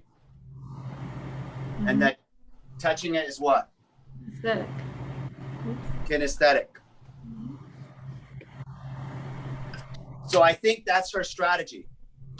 So this is what I'm going to do now. I'm going to go back. That's why this is such a great exercise, because you can go back and you can say, look, I neglected to focus on that this wasn't an auction and she couldn't touch it. So that's why we didn't pick up the K, because she wasn't even given an option to open the box and open up the auction item and touch it. So that's why the K wasn't there. But had she had an option to open the box and it wasn't at an auction, she probably would have wanted to touch it. And then here with the earrings, she saw it was a great buy and she took it with her to the counter, correct, Jennifer? Yes. So by taking it to the counter with you, unconsciously, you're already doing what? You're already touching it. Oh. So does that make sense? Yeah. So I think this is now, I won't say I think, I would say this is now her strategy. This is a process of verification. Her strategy is VADK buy. Which, by the way, congratulations, Jennifer. It's actually a well-formed strategy. Good. VAD buy, maybe not, but VADK is it's perhaps, I would say, Jennifer, it's perhaps the best buying strategy a person can have. You have an incredibly solid buying strategy. Why? You see it, if you like it, then you don't get all touchy-feely and excited about it until it makes sense for you. So you make logical decisions. Then you allow yourself to get the touch of it. And then you allow the emotion to come in. Not to say that you don't feel emotion when you first see it. Of course you do. And then you buy it. So her strategy is VADK. We saw it. She did it with the car too. VADK. We saw it that she did it with the piano too. VADK, buy. The only time where she did not do VADK and buy it, the only time was at the auction, because she didn't have an option of touching it. So this probably would be a VADK as well. I'm going to put it in brackets because it wasn't allowed and she would have bought it. And then finally, let's compare the convincers. With a necklace, it was a 1 convincer, earrings 1, car 1. Piano, how many convincer was the piano? We already know there's only 1 piano. So what's her convincer for the piano?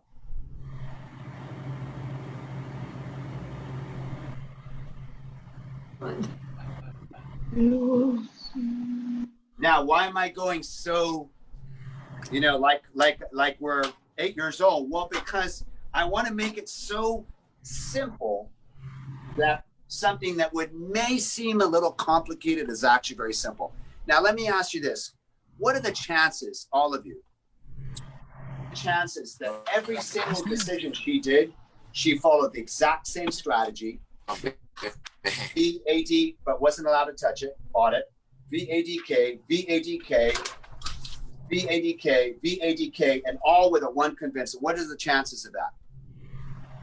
Everybody repeat after me. 100% chance, because there is a habitual pattern when people buy and sell and decide, And if you are able to elicit and discover what their habitual pattern is, and you were to communicate to that habitual pattern, they will buy from you all day long. Who's excited about that? Now, the next thing we're going to do is we're going to test. We're going to do the utilization part. Who said what? Someone said something. Am I the most excited person in this room? No. No, we're so excited we got to pee. Okay, pee in 5 seconds. Hold on. Hold on. 5 seconds. Pongo apio. ¿Sabes qué es apio? Can you mute everybody? Kaya? Yes, let's mute you guys. Whoever's having fun, keep having fun, but let's mute. Bueno, me gusta.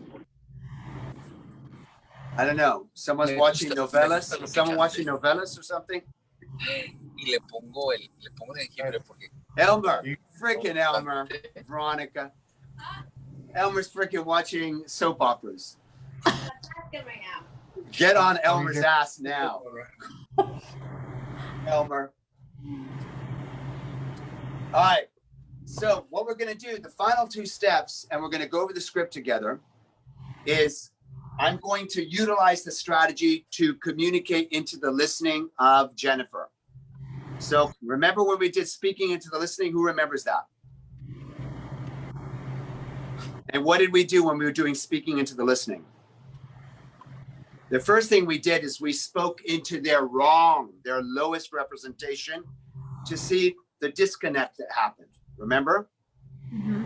And then we spoke directly into their highest representation to compare what it's like when we are actually speaking into their listening to see what's the difference. So we're going to do the same thing. So Jennifer, in a moment, I'm going to speak the wrong strategy to you. We're all going to see how it sits with you. Mm-hmm. And then I'm going to speak the right strategy to you. And we're going to see the comparison. Who's clear on what's about to happen? Okay, here we go. So Jennifer, I'm going to pick a strategy from someone else in the group. It could be anybody else. It's going to be AD 5. Okay, you ready? Yep. All right, so Jennifer, I have an incredible product. I want you to hear all the details about it. It just makes so much sense. It sounds great. It makes a lot of sense. How does that sit with you? Are you interested? I mean, it sounds great. It makes sense. Kind of, yeah. By the way, when they say NLP, they say communication is redundant, meaning no one needs to tell you anything. Their body says everything. Which way was her head going? Was her head going like this? Or was her head going kind of like, what was her nonverbal communication telling us? Negative. No. She was saying no. No.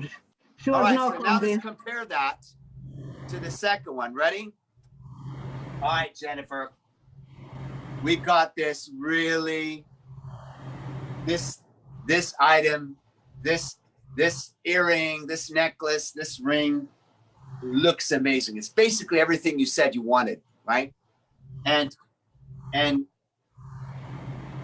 when you look at it, it's just it's gonna make sense. It's like, what a deal! What a steal! Like, how could I not?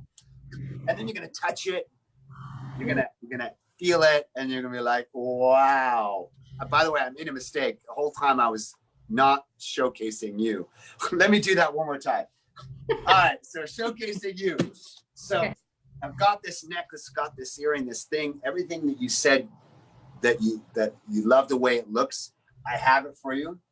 Mm-hmm. And when you see it, the voice in your head is just it's gonna say to you, this is it. This is what a steal, what a buy, and you get to try it on, and it feels great. How much does that interest you? Yeah, that sounds great. Yeah. So there it is. There is the process. So what we're going to do is take a quick break. Let's do this. Who's going to be the break captain? Stephanie, be the break captain. Let's decide what breaks. Let's take 2 breaks every session. So because I honestly, what happens is I forget, I go, and then I myself need to drink some water or something. So we start at 6, we go till, let's take our first break at,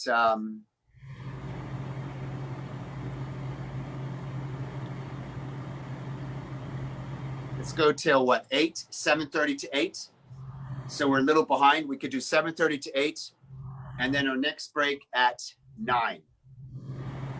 So between 7:30 and 8, depending on where we are in the content, we can take our first break there, and then our next break at 9, okay? So let's do a 10-minute break. Right now it's 8:25. Let's be back at 8:35. We are now going into the actual script. Annette, you had a question? If our second break is at 9, then that means that we finished. Well, we skipped. Yeah, we skipped today. We skipped the 7:30 to 8 mark because we went to 8:30. Oh, okay. So we'll do 7:30 or 8 in the future, and then we'll do another break at 9. Tonight we can do one now, and maybe we can do one at 9:15 or something. Okay, 8:25. Be back at 8:35. We are going to start on time, end on time, with exception of a few minutes if someone's in the middle of a breakthrough, and we'll have 2 breaks. That way we can be high energy all the way through. See you guys back here at 8:35.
Jennifer, did Kaya say yes to you for being the break person? All right, we're back. Can everybody hear me? Everybody can hear me, yes? Yes. Okay. Okay, so Stephanie, is Stephanie going to be the break captain for now? I guess it's going to be Stephanie. I think it's Stephanie. Okay, between 7:30 and 8.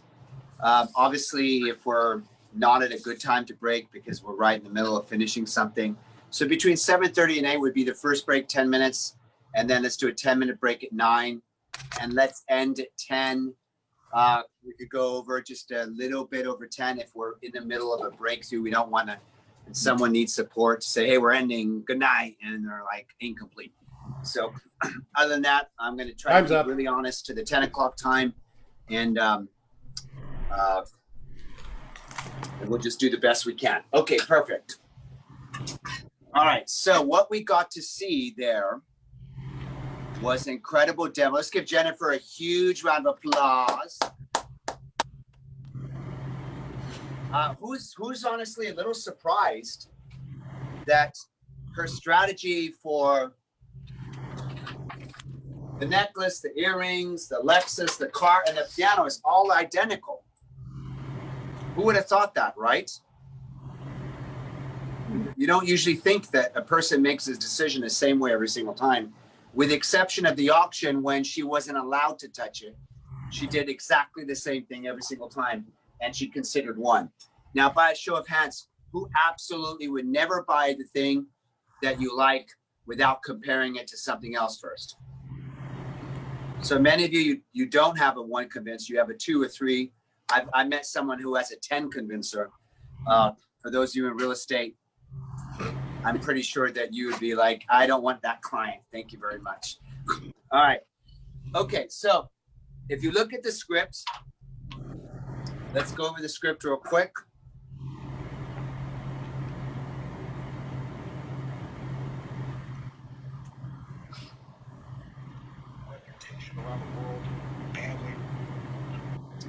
By the way, I got a chance, usually before class, I don't get a chance to swim. I swam for 35 minutes in the ocean here in Newport. And I wore my goggles and I was shocked to see these really big fish. You know, usually you think you get these little titchy fish in this size, but there were some big fish like swimming around me, and I swam in a whole swarm of fish, and they weren't swimming away. It was crazy. They were like right there with me and not moving, and so cool. We had a shark, by the way. It made the news. We had a shark that wound up on the ocean, on the beach, only a few days ago. Apparently, it got injured by a boat propeller. Oh. So I was like, do I really want to swim? Yeah, you only live once. Let's just do it. Just bring your propeller. And some of you know Miss Veronica. She wants to actually go and swim with the sharks. Actually, she's already done it. She wants me to swim with the sharks. I think she's got a nice insurance policy already, so she's like. If she doesn't, she can talk to me. Yeah, speak to Richard, get a nice insurance policy, and then that'd be a good time for us to go swimming with sharks. All right, here we go. Okay. Kaya, are you highlighted? Oh, I am going to be highlighted now. What do you see? Black screen? I see lovely Jennifer. You see the beautiful, incredible opera singer of singers, Jennifer. Yes, you do. Okay, script.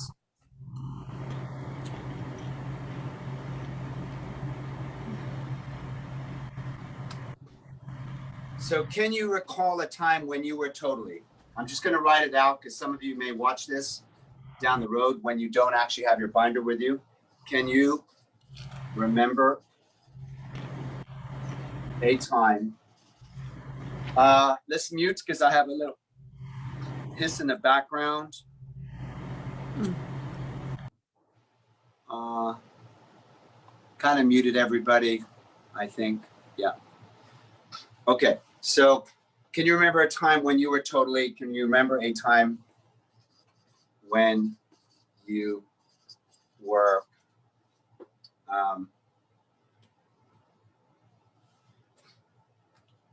so let's pre-frame this. Let's just get rid of that. We don't like that. We can do better than that. Let's trash that. Okay, here we go. We're going to start over because I want to give you the pre-frame, right? How do you ask these, different type of questions to people? You might want to pre-frame it by saying, can I ask you some questions that may be off the wall because it will help me better serve you. That's the pre-frame. So definitely write that down because I don't think it's there on your notes. It's not on there in the binder.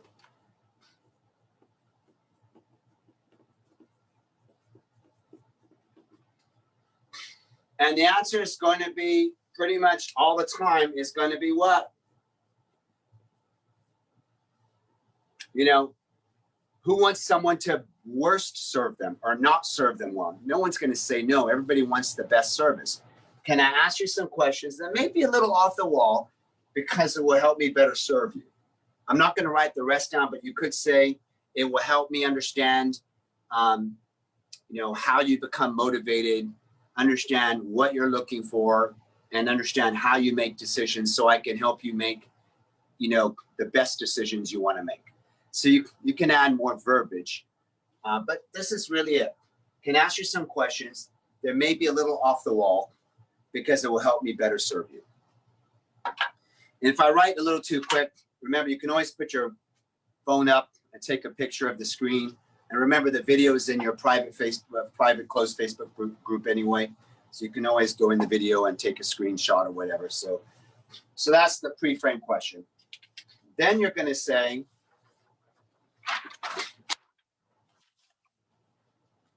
nice, whatever. Nice shirt, nice watch. Ooh, nice car. Ooh, I love your shoes. You're going to pick up any object on their being and you're going to compliment them. So nice watch, shoes, purse, house, car, whatever. And you're going to compliment them.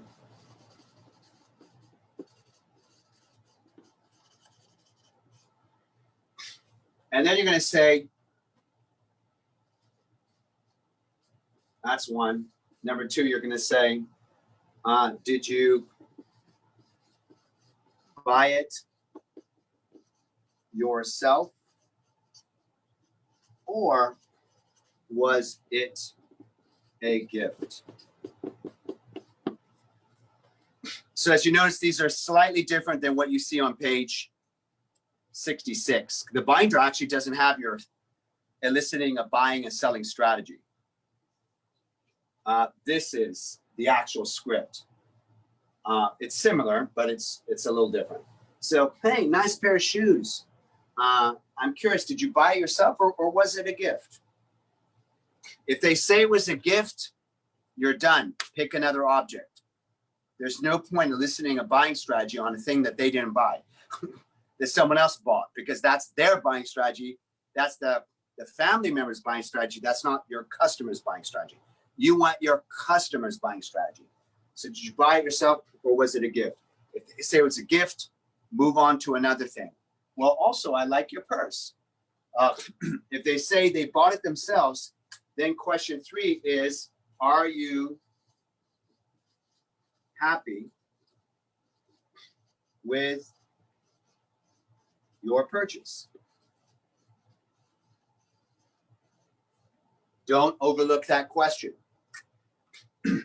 if you don't ask that question and they're not happy with their purchase, and you continue to elicit their buying strategy for an item that they're not happy with, and then you start to speak to that strategy, whatever you sell them with that strategy, they will end up buying it and they will be unhappy with it. If you elicit someone's strategy for how they're unhappy with their purchase, they will buy from you and then they will be unhappy with you, unhappy in doing business with you. So everything I'm teaching you, we're teaching you pure precision NLP. If you go to any of we love the world. We don't make comparisons. I'm just being authentic and saying that there's a lot of BS out there. There's a lot of half-assed stuff out there. There's a lot of watered down NLP knowledge from people that are not even certified. They're writing books. They haven't even a clue what they're doing. And so you want to make sure that every detail we're giving you here is pure and precise, and it's necessary.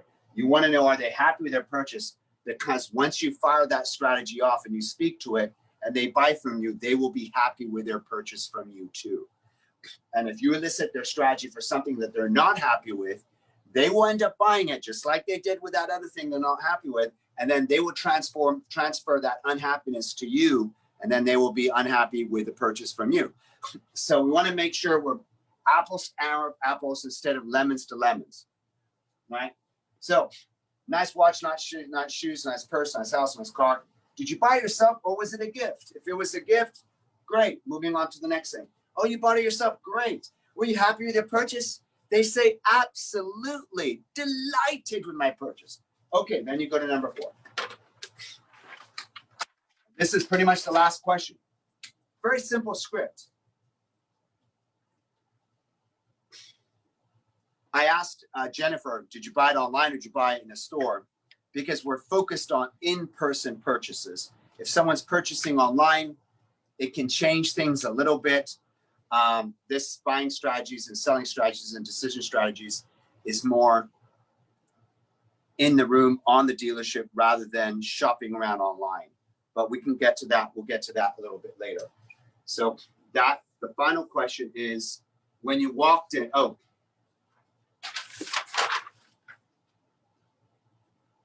did you buy it yourself or was it a gift? Are you happy with your purchase? So they say yes. So can you remember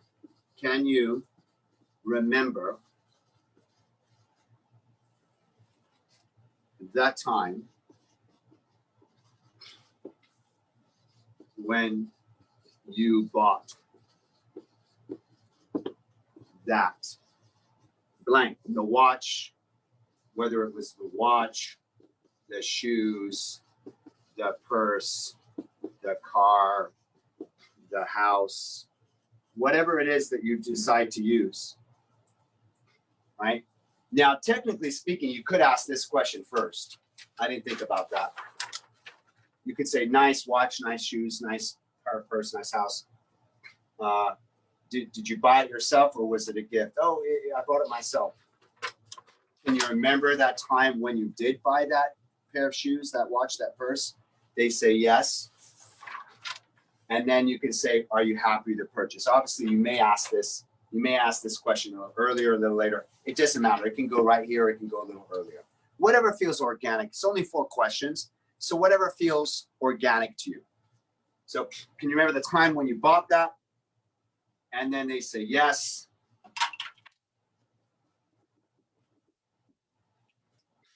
And then can you remember the specific time?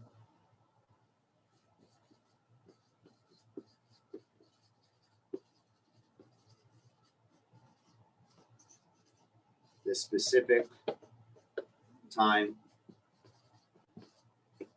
So this is really A, that's B. Can you remember the time when you bought it? Can you remember the specific time? Meaning, like, can you remember the specific moments? Really the same question. And then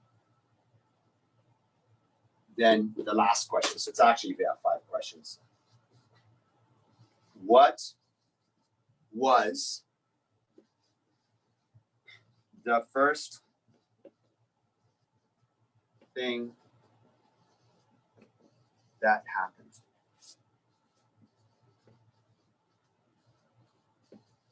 What was the first thing that happened that caused you to buy it?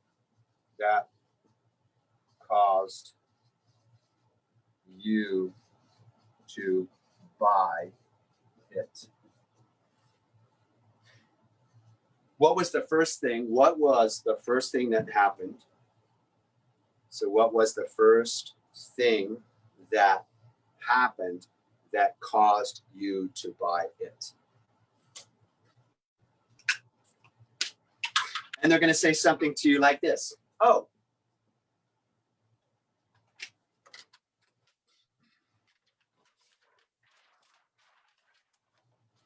well, I walked in, I saw it, which is visual.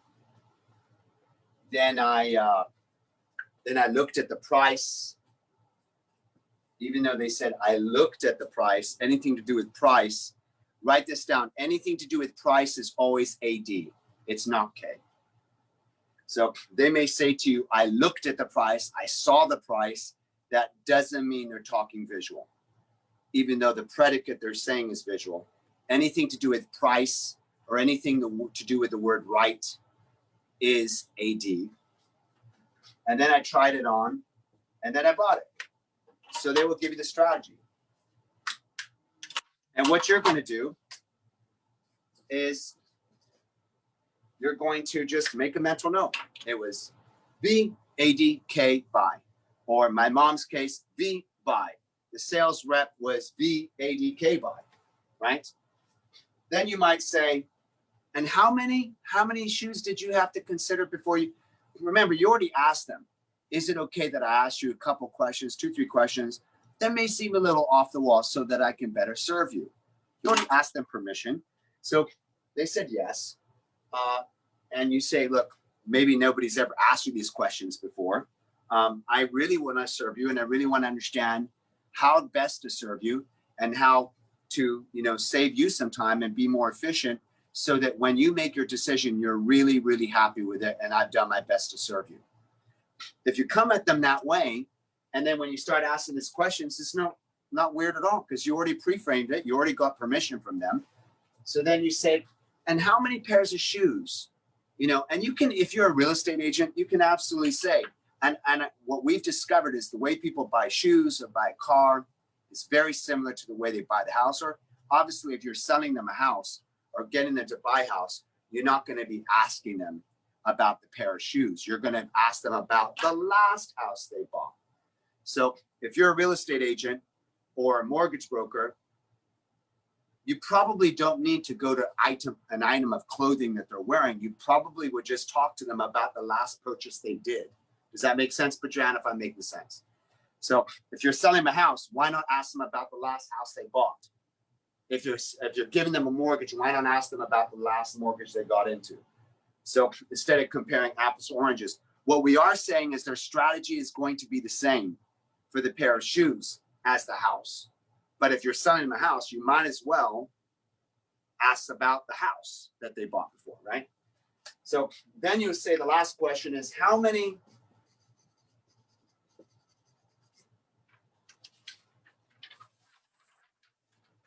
what happened was the first thing that happened that caused you to buy it. So they said, I saw it. Then you would say, I need to add this. Then you would say, then what happened? And then they would say, then it made sense. Then you would say, then what happened? And then they would say, I test drove it. So just because you ask them what's the first thing that happened that caused you to buy it, doesn't mean they're going to give you the whole strategy. You would say, what's the first thing that happened that caused you to buy it? And then you would say to them, then what happened? So I'm going to write it out fully here. Then what happened? Until you have their whole strategy written out. So that's question 5. This would be the last one you can ask. How many houses, or if you're talking about shoes or watches, whatever you're talking about, how many houses, shoes, or watches did you have to consider before you knew it was time to buy that one. And you could be honest. You could say like Ernesto or Abraham or Stephanie or any of you. You could be honest. You could say, look, I've met buyers and sellers where they need to look a ton of options.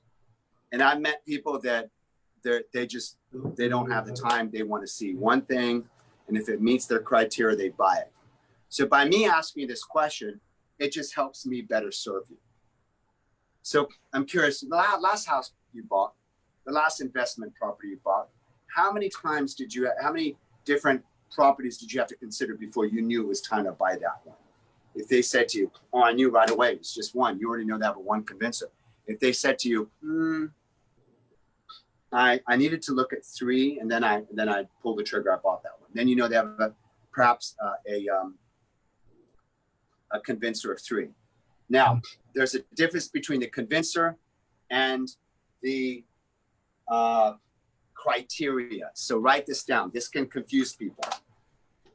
There's a difference between the convincer and the criteria.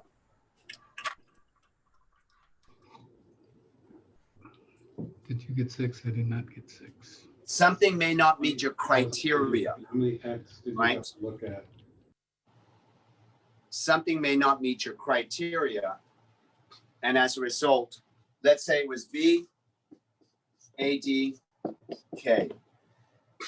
If something didn't look right to you, if you saw something, but it didn't look right, guess what? You exit and you go back. If you saw something that looked right, but it didn't make sense for you, you would get here and you would exit and maybe loop back. If something you saw, it looked right, it made sense, but then when you test drove it, you felt it, you're like, ooh, it's so low to the ground. It's so, it looks super sexy, but when I drive it, I feel like, it doesn't have that smooth American Lincoln drive. So maybe it looks hot, it makes sense, but it doesn't feel right, you come out. So this is where the criteria for the way it looked, the way it made sense, or the way it felt didn't match, didn't fit. So you exit. This is exit. This might be another exit point. This might be another exit point.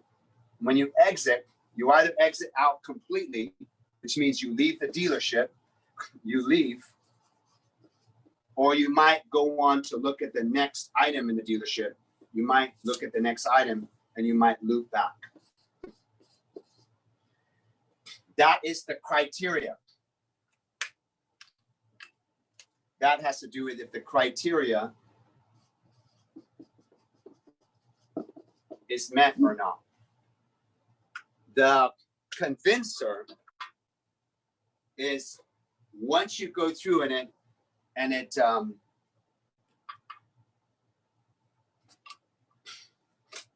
once you go through and it looks great, it makes sense, it feels right. If you have a 1 convincer,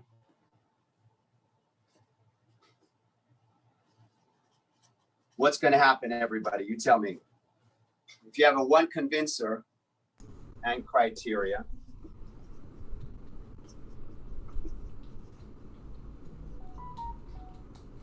what's going to happen if you see it, it looks right, it makes sense, it feels good, and you have a 1 convincer? What's going to happen? You buy it. You buy it. Now, what happens if you have a 2 convincer? You see it, it makes sense, it feels great. What happens? Either loop or leave. You're not going to buy it because you need to compare it to something else. So you will end up, if this is a 2, I'm changing it to a 2, you will end up looping back anyway.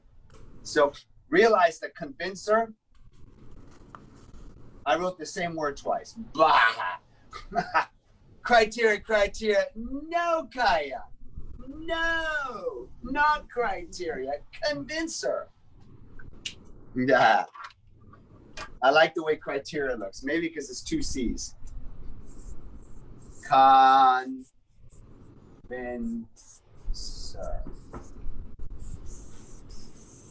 Convincer. So if it looks good, it makes sense, it feels right. If you have a 1 convincer, you're convinced, you buy it. But if you have a 2 convincer, even though you found the one you want, you don't have anything to compare it to. By show of hands, who, even if you find exactly what you want, you still won't buy it unless you have something to compare it to. -3. Yeah, so what you'll do, John is absolutely right, is you will come out of it and you will go right back into it. Now, let me ask you, the 2 convincer, you go through it the second time. You see something, it looks good, it kind of also makes sense, but it doesn't feel right. What happens then if you have a 2 convincer? The first one looked good, made sense, felt right. You looped back because you have a 2 convincer. The second one looked good, made sense, but didn't feel right. What would happen?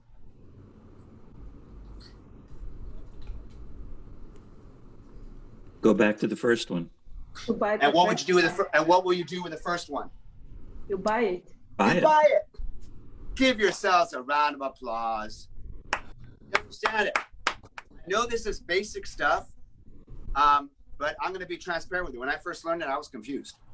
So I'm teaching it this way because I don't want anybody to be confused the way I was confused. This makes perfect sense to me. I have a question. So Yes. auditory is not part of this. It's just visual, AD, and Auditory is there too. Okay, auditory. Part of my strategy is auditory. Guess what my strategy is? Guess what my buying strategy is? My buying strategy is this. Anybody want to sell me something? Write it down. Write it down. You're going to laugh at this one. You are going to laugh at this one. This is my strategy. I see it.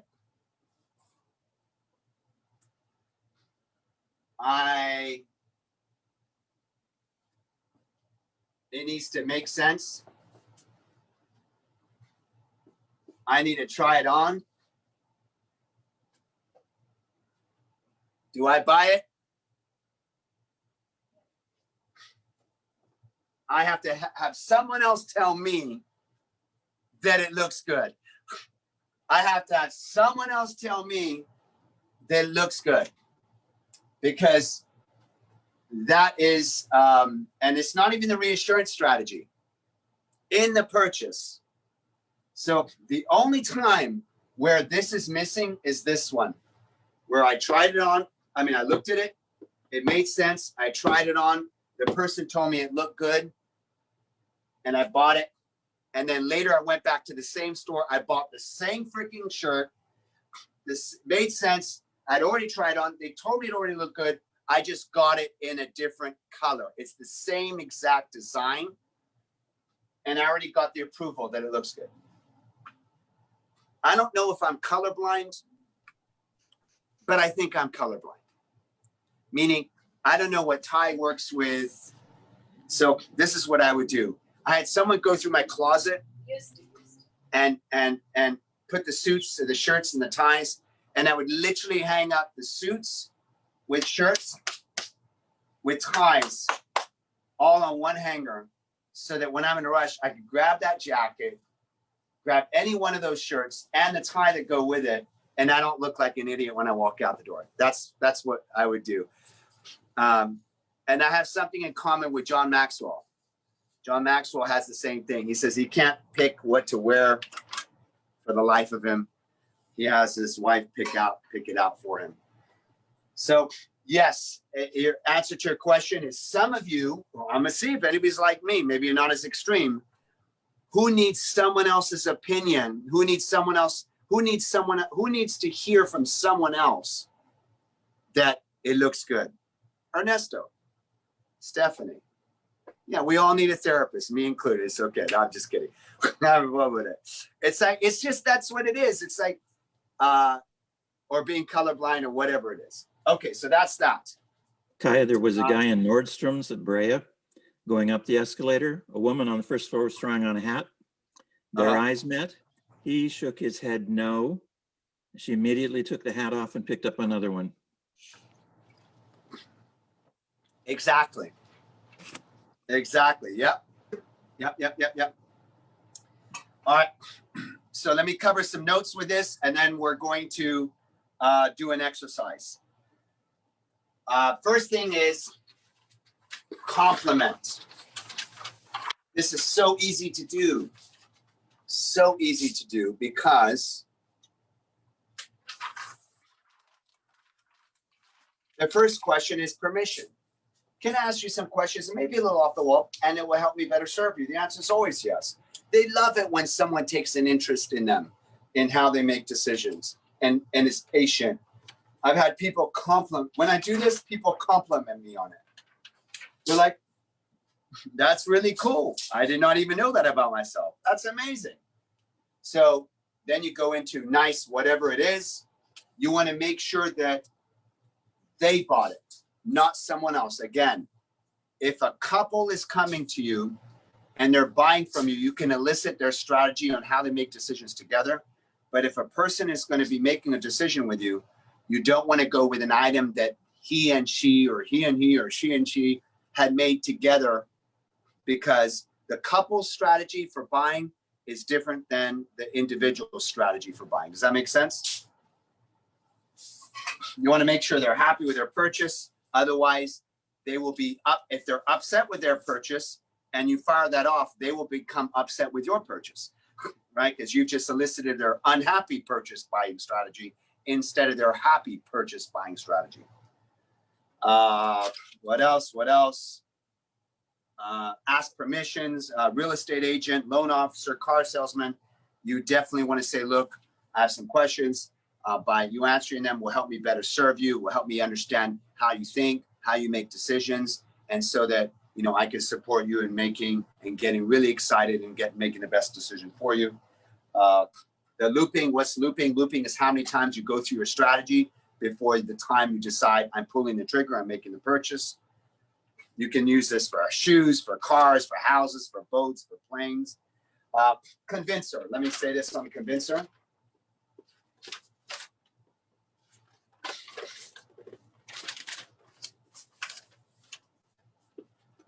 The convincer is not necessarily done by how many times you just try it on. The convincer can be fulfilled by the how many times you look at things, how many things you look at, looking at what number of things. That's a convincer, how many things you're looking at. You can have a convincer that's done through AD.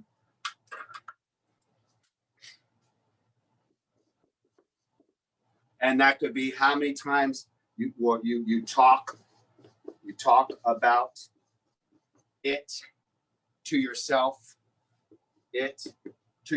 or to others. How many times? Or it could be kinesthetic, which would be trying it on.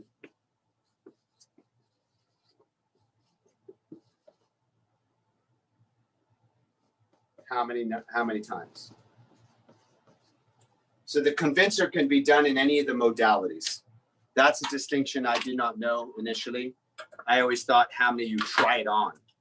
No, it doesn't just be try it on. It could be any one of those. Now you want to pay close attention to where the eyes go. When you elicit the strategy, let's test this out really quickly. Let's go back to Jennifer. Jennifer, are you normally organized or reversed organized? You want to unmute yourself?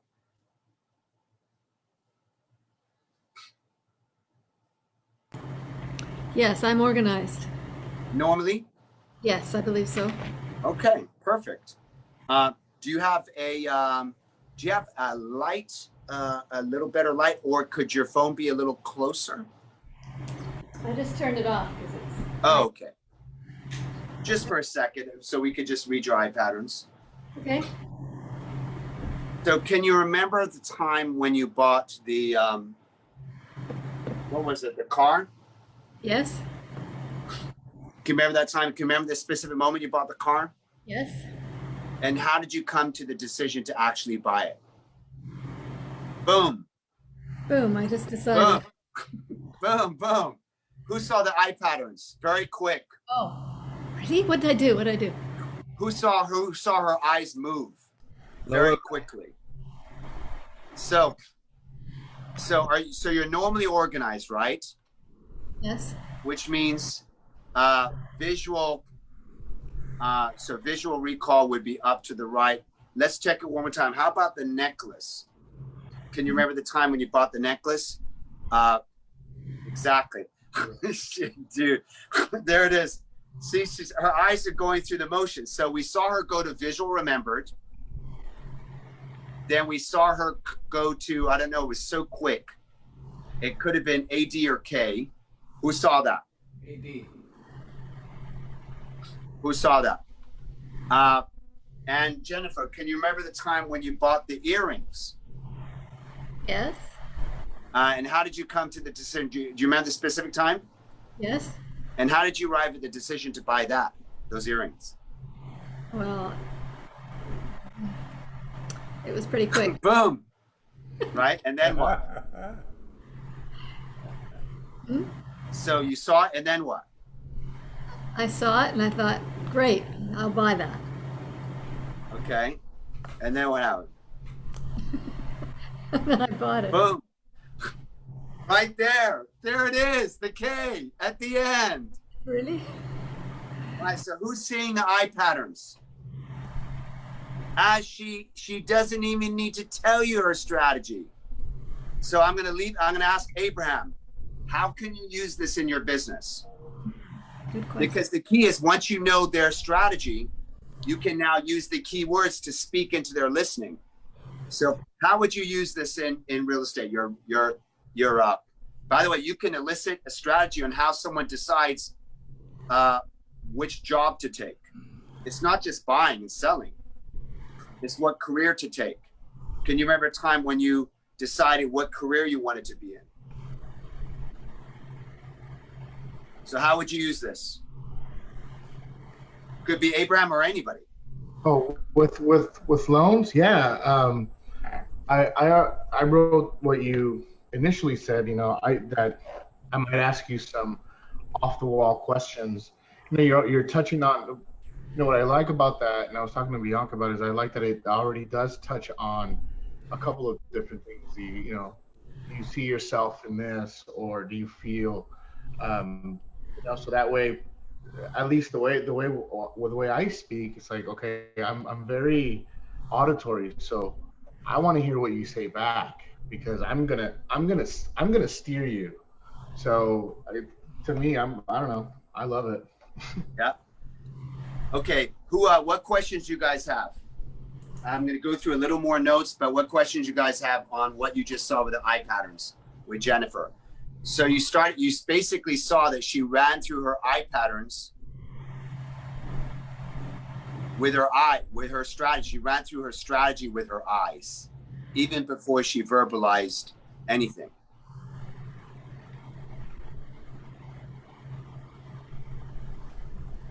See, I can see that she's recalling stuff and everything, but I don't get how you're saying that Okay, so let's go to, so she recalled. It's very quick. It's microscopic movements. Let's go back to her strategy.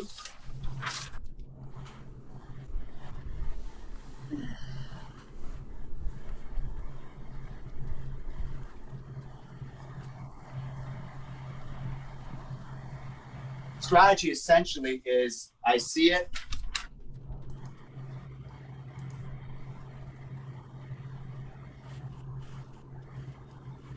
She has an AD thought and then tries Could you clear yourself up?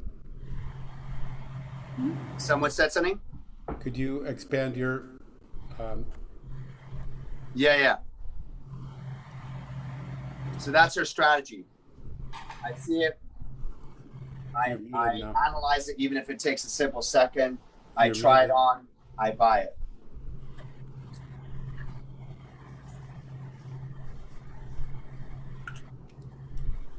So Jennifer, can you roll us quickly by that one again, Okay.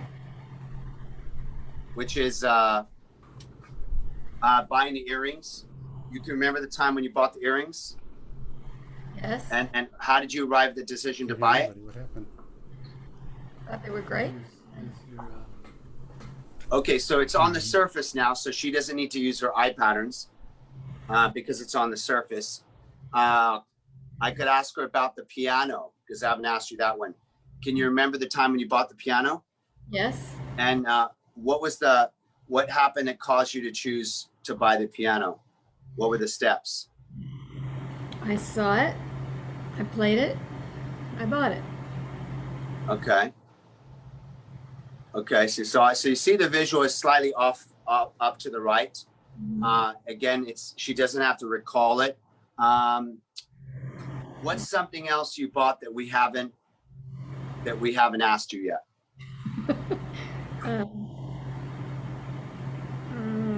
Let's see. What's that device behind you? Is that like looks like a harp or something? Oh, it's just a music stand. It's very pretty, isn't it? It's very pretty. Did you buy that? Yes, I must have. Do you remember yourself buying it? Kind of, yeah. Kind of. Were you did you buy it yourself? I did. Mm-hmm. Were you alone when you bought it? Yes. And are you happy with the purchase? Obviously you are. Very. Could you remember the specific time when you bought it? No.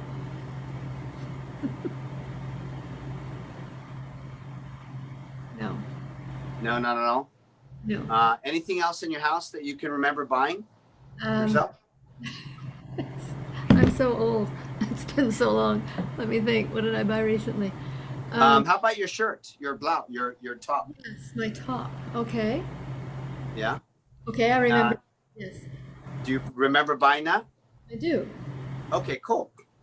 So what happened that caused you to what happened that was the first step and what caused you to choose to buy that? Well, I bought 3 of them, so I must have liked it. Okay, can you remember being in the store buying it? Yes. And how did you decide to buy it? It fit great, and I thought I have to have 3 of these.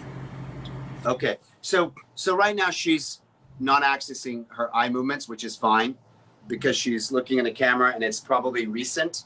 So we would need to go to something maybe further back.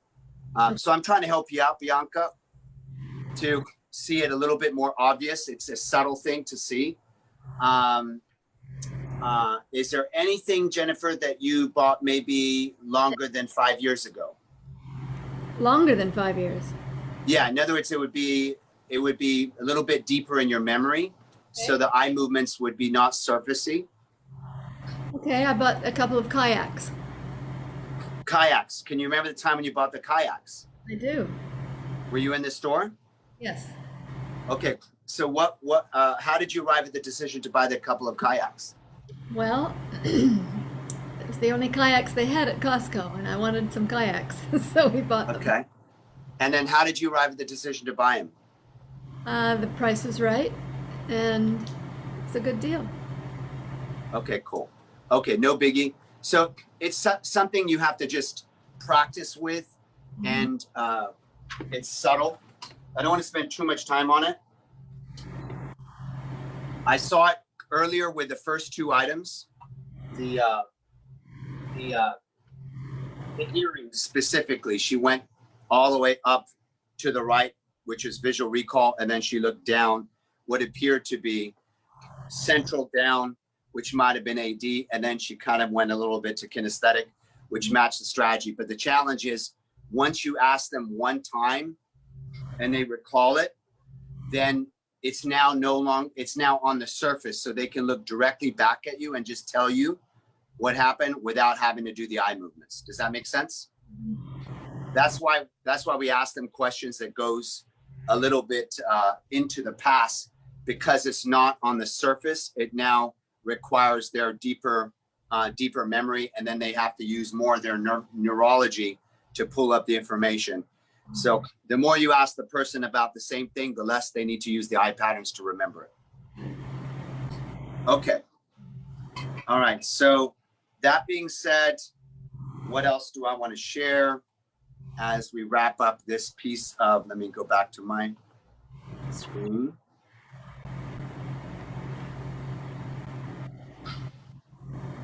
When you do the eye patterns, you want to make sure you're looking directly. So remember, we talked about when you're building rapport, you might want to be at a 45-degree angle, because if you're mirror matching someone face on, it becomes very obvious to them that you're mirror matching them. Who remembers that? We all remember that, right? So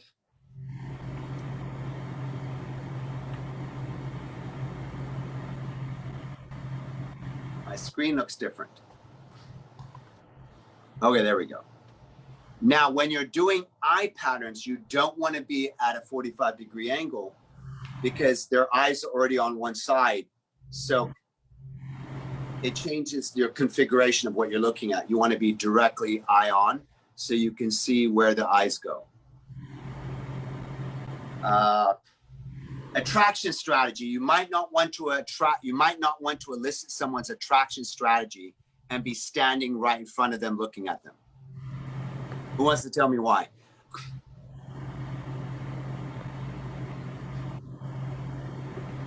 Why would you not want to elicit someone's attraction strategy while you're standing right in front of them, looking them in the eye? They might follow you home. They might follow you home. They or you might get lucky. It would be unecological because it gets mapped across to you, right? So unless you want to be in a relationship with them, unless they're okay with it, unless they know that you want to be in a relationship with them, it might be out of integrity for you to elicit a person's attraction strategy without letting them in on knowing that you like them and they like you, because they could attach that attraction strategy to you, and it's about integrity, right? I'm sure there's a lot of stuff out there, pickup artists that do all kinds of kooky wooky things with this stuff, with not necessarily the best intent, and that's not what we're about. You want to do the eye tracking first. We did that to determine if they have no trauma or if their eyes have smooth movements. I'm just recapping stuff. You want to make sure that you find out if they're normally organized or reversed organized. You want to go through the script. You want to test your hypothesis on what their strategy is 2 or 3 times. Notice I did it with the necklace, the earrings, then the car, then the piano. I did it 4 times. I wouldn't ask you to do it 4 times. I only did it 4 times. So as a learning aid to you to see, she actually had the same strategy for everything.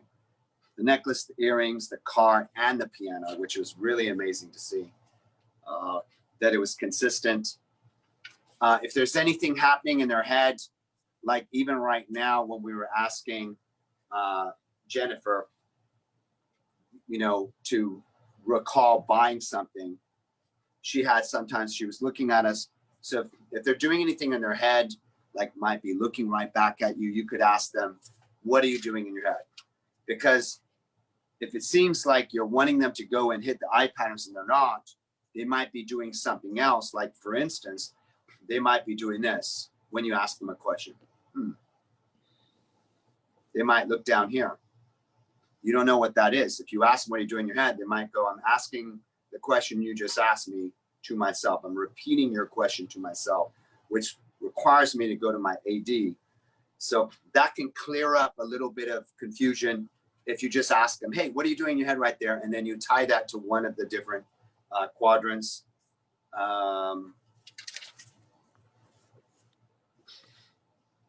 You want to feed them the right words. That's the key here. The key is this. Once you find out their strategy, the key is utilization. That is the key.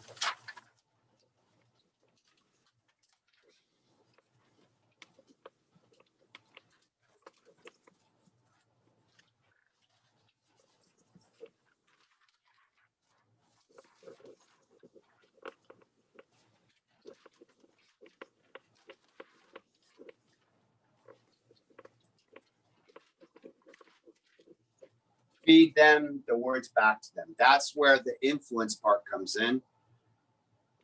What we did is we fed her the wrong words just to see how the disconnect occurs. Then you feed her the right words. That's that. As you feed them the right words, you will see their head starts to nod. You'll see blood. Remember sensory acuity. You start seeing blood come into their face.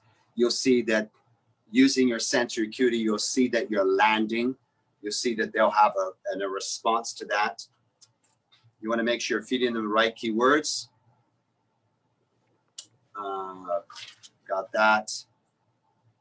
So that's pretty simple. First one, eye tracking. If you can't do eye tracking, you may not be able to do that with everybody because that doesn't seem off the wall. That seems like, are you casting a spell on me? What exactly are you doing with me by doing that? So you're certainly not going to do that to everybody unless it's a friend and they're cool. But you could actually test their eye movements. You could ask them those questions. And if they go to the different spots and if they have a difficulty in getting to, say, kinesthetic as an example, then you could ask them another question to get them into kinesthetic. And if 3-4 times in a row they can't get into kinesthetic, that might be a clue that there is something perhaps blocking them from getting to kinesthetic. Write this down. Price is always AD. The word price, anything to do with numbers and price is always AD. Anything to do with the word right, R-I-G-H-T, anytime they say the right color, the right deal, the right sound, the right, anything, when they say the word right, it refers to AD.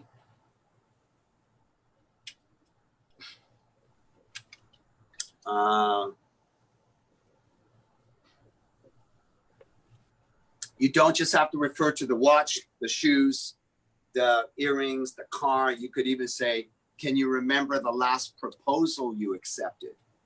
Can you remember the last offer you accepted on a house or on a deal? And how did you come to decide that offer? If you could go to that moment, what happened that caused you to choose to decide to take that offer? So you don't have to go to an inanimate object they're wearing. You could go to a business decision that they made and apply that to that. So wrapping it up on this topic,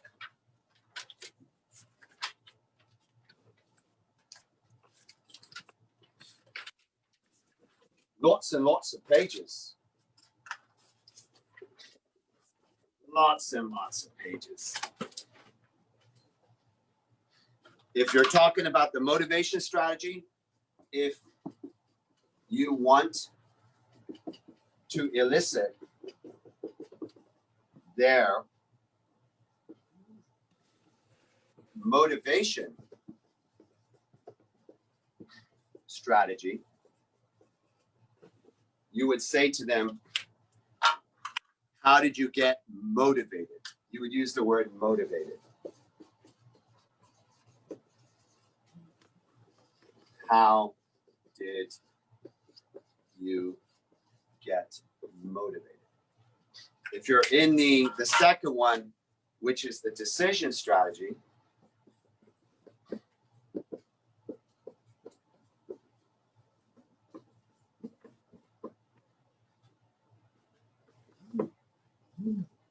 you're going to use the word decide. You're going to use the word decide. How did you? And if you're speaking about the reassurance strategy, and this is pretty basic, reassurance strategy, you're going to use the word. Who wants to take a guess? What's the word for reassurance strategy?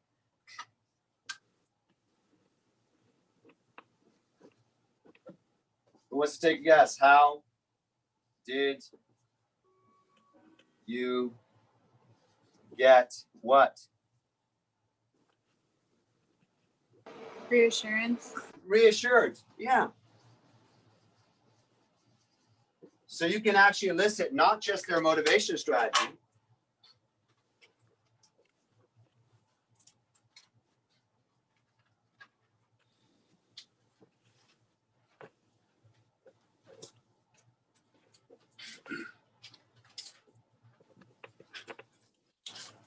You can elicit not just their motivation strategy, also their decision strategy, also their research strategy by just asking them the key word for each one.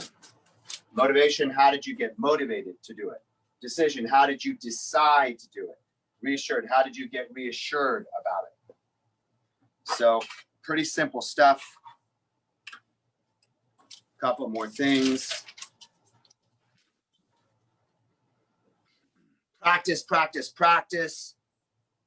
The goal is for you to elicit 20 eye patterns. Why? You will know when people are telling you the truth. You will know exactly what they're doing in their head. You will know exactly what words to say to them that will match exactly what they're doing in their head. So many of you or some of you may go, yeah, this seems like a pretty, I don't know. It's, you know, just tell me what to say to the buyer. Tell me what to say. What's the script? What's the script? What's the script? You can have the right script. If you have no clue what's going on in their head, how good is the script? That's why we're stacking. We're going to go into language and words. We're stacking. Being able to read their eye patterns, I got you, John, is critical. Let's not neglect this. Let's use this, and let's use the other tools. Give me a second, John, just see if there's anything else on that topic.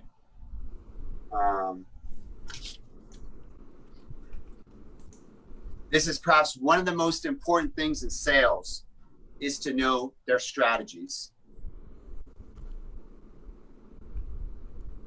One question is this. I'm going to ask some questions to you, and I know, John, you have a question too. John, just please write it down in case I don't get into it for the next 2 minutes. If you're selling a bigger item, what's likely the only difference between a bigger item and a smaller item? What's likely to be the only difference between buying a house and buying a stick of gum? They're usually the same strategy. Correct, John. They're usually the same strategy. I'll go one step further.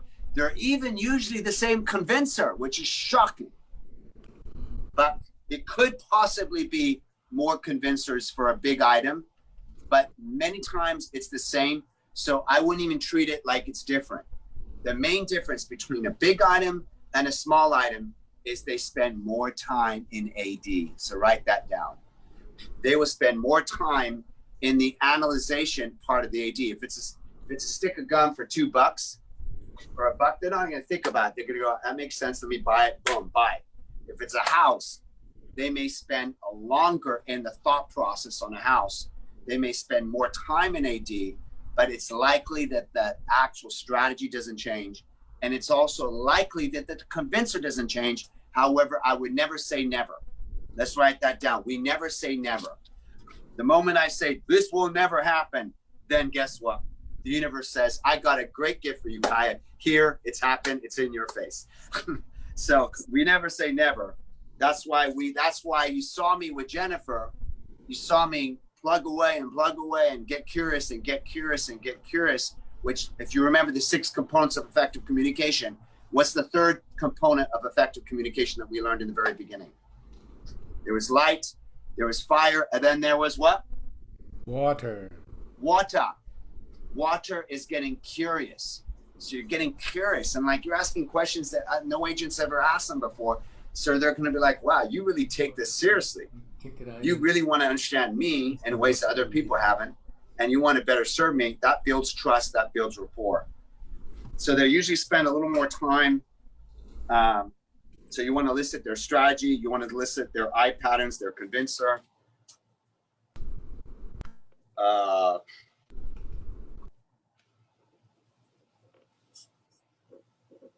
Covered that.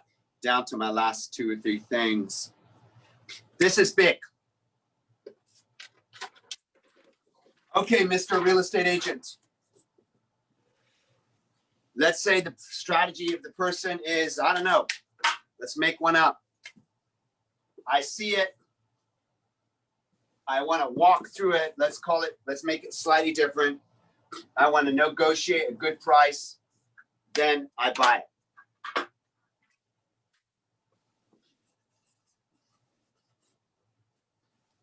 By the way, that's awesome.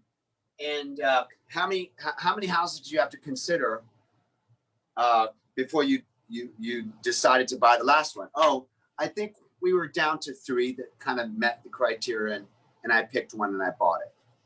So we already know they told you their convincer is 3. So my question to you, those of you in real estate, do you need to show them 3 houses that meet what they're looking for visually, that meet what they would like to walk through and try on, and that would make sense for them to buy it? Would you need to show them 3 eligible properties in order for them to buy it? Yes or no? Ernesto, questions for you. A, Stephanie. No. Why?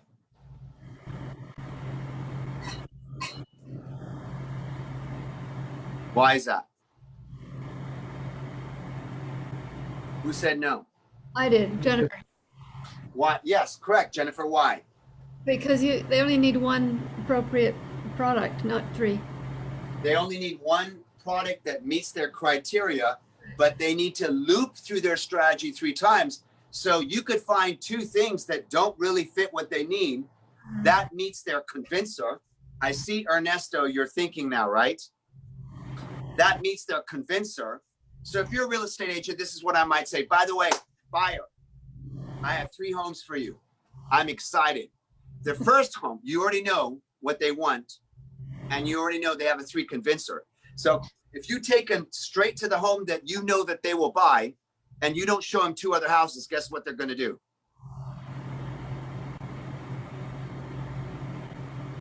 If you know this is the house that they will buy, it meets everything that they want, but they have a 3 convincer, and you take them straight to the deal. Abraham, same thing. You give them the loan that they want, exactly what they want the first time around, but you find out they have a 3 convincer. What are they going to do?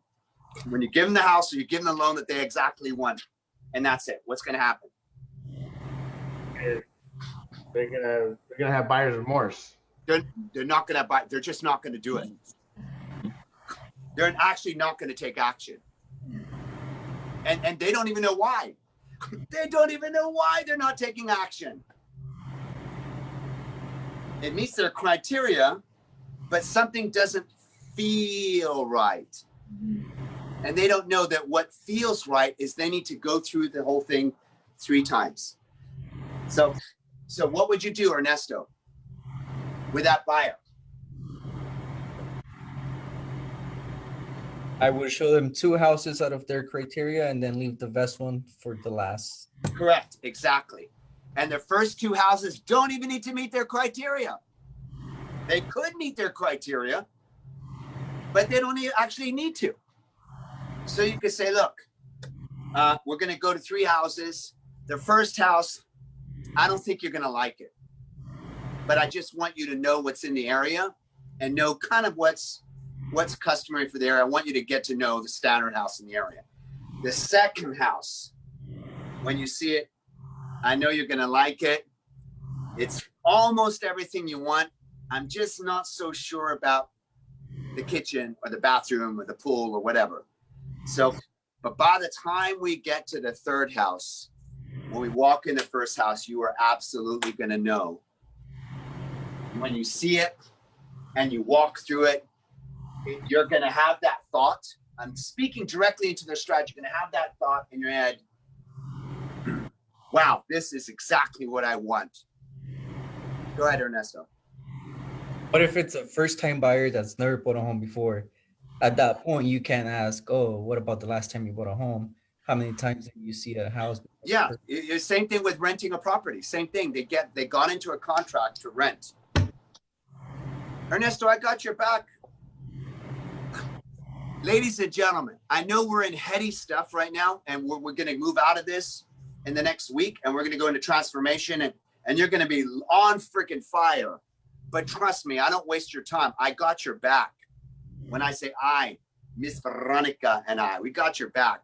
We're giving this to you because this is huge. So many people are leaving money on the table because they don't know this. Let me ask you an example. Can you think of a time when you felt you gave the person exactly what they wanted and they didn't take action? Put your hand up. And you didn't know freaking why. and you got frustrated and you lost out on money, you lost out on opportunity, and you couldn't for the life of you figure out why. And maybe you even made a story in your head that they're resistant or they're difficult or they're complicated or it's all their fault. But what was missing is your knowledge of this. Because if you're working with someone that's a 3 convincer and you give them exactly what they want, what they would or buy at the end of the day anyway, and you give it to them right away, they're still not going to take action. Now, let me ask you another profound question, Ernesto. And this goes for Abraham. This goes for all of you. Imagine we're all in real estate and you have a buyer buying a house. Do you even need to show them 3 houses? Now let's get even more technical. They got a 3 convincer. Do you actually even need to show them 3 houses? According to this teaching, is it required that they actually see 3 different houses if they have a 3 convincer? Richard, tell me why. How can you get around that? They just need to turn down 2. Show them floor plans, show them pictures, talk That's them one through way. the thing. Or Another way you could do this is this. From a video of it. Another way you could do it is this. I'm going to swing you by the house now. And I know later your kids are getting off school. Call me. Let's go take a look at it with your kids. Second time. And I know that next week or this week or whenever, your mom, your grandma is coming down. And wouldn't it be nice if grandma and grandpa saw the house too, that they'd be visiting? So you get them to see the same property. What? How many times, Ernesto? 3 times meets what? Mm-hmm. Everybody's nodding their head. Now tell me by a show of hands, how many of you are finding this very interesting and very applicable in some way, shape, or form to what you do? Trust me, don't use this. You're leaving money on the table. Use this. You will remove the confusion out of your sales and you will do that much better. What else? Give me a second. Okay, go on, John. I know you had a question from earlier. Go for it. How long does it take you to do this? And the reason I ask is because I spend, on average, I go to somebody's house and I've got about 30 minutes with them. They say is what do you want to do? Come in or walk around, and they're usually ready to walk around, and that's what we usually do. And I ask them, they ask me things, and I usually ask them questions back, like, what do you think I should do with this area? Well, I'd like to know how you use it. So I've got an opportunity to ask them a lot of questions, but I feel like— Who has a timer? Pardon? Who has a timer? Who has a timer? I do. Okay, Stephanie, start the clock now. Ready?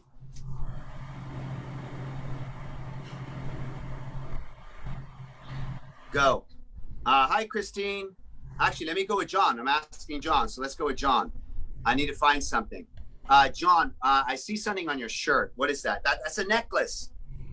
Did you buy that yourself? By the way, is it okay if I ask you a couple questions? I just want to get to know you, and it'll help me better serve you. Sure.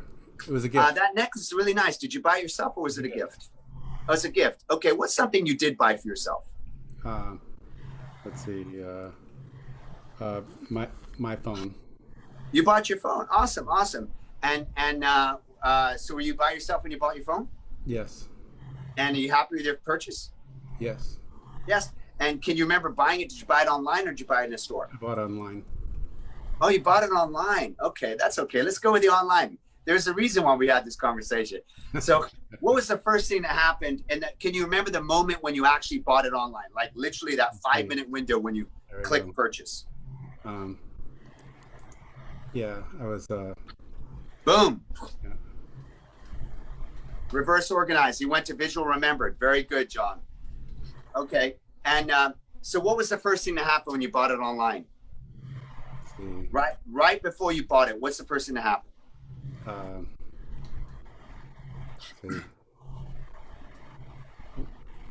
Well, I read reviews. You read reviews, okay. So I want you to fast. Go ahead. I want you to fast forward to the moment you actually purchased it. Cool. What happened just a few seconds before you purchased it? I went back and looked at it. Yeah. You looked at it, and then what? And then I bought it. You bought it. Anything happened but between looking at it and buying it?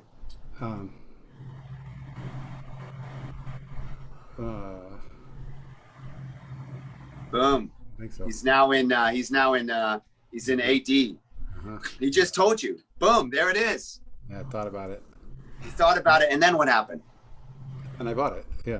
I Bought it. Okay, time. How many seconds was that? I really want this. Yes. Okay, go. How many seconds was that, Stephanie?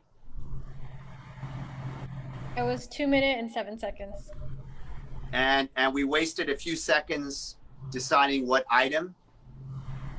So if we remove my searching for different items until we got the phone, I think we were probably close to 90 to 100 seconds. So there's your answer, John. Awesome, thanks. And by the way, John, one last question. How many did you have to consider before you was time to buy that one? None. So one convincer? Pretty much, yeah. I knew I wanted the latest version of the phone I had. So who'd be willing to spend 90 seconds to find someone's buying strategy? So did that answer your question, John? Yeah, it's awesome. Now, have I spent a lot longer?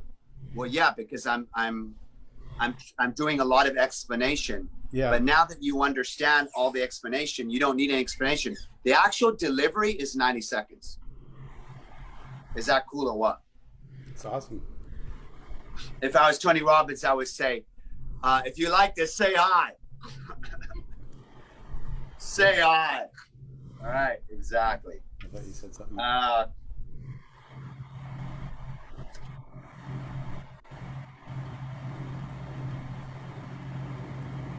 If back to this,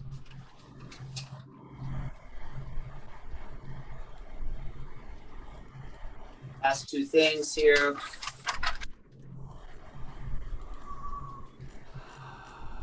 If something doesn't, let's go to the minus sign.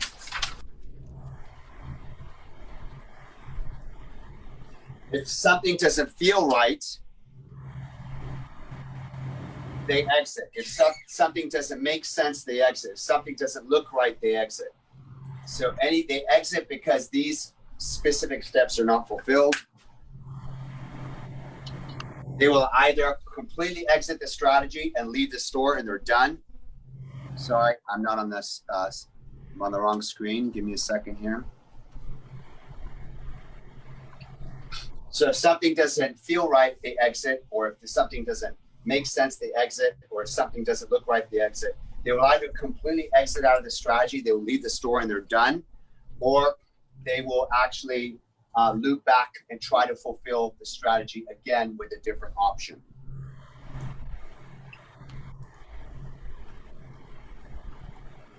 All right, that's it.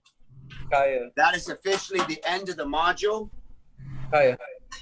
Yes. I'm glad I'm before 10. I'm like, that's a victory right there alone. All right, so let's keep tabs on time because I know we could discuss this. Let's end at 10 or sooner if we can, so I can honor the time agreement we all have. What questions do you have? What did you learn? What would you like me to know about strategies and eye patterns? Is there a way you can close the exits? Whenever you say, is there a way that you can do anything? What do you think the answer is? The answer is,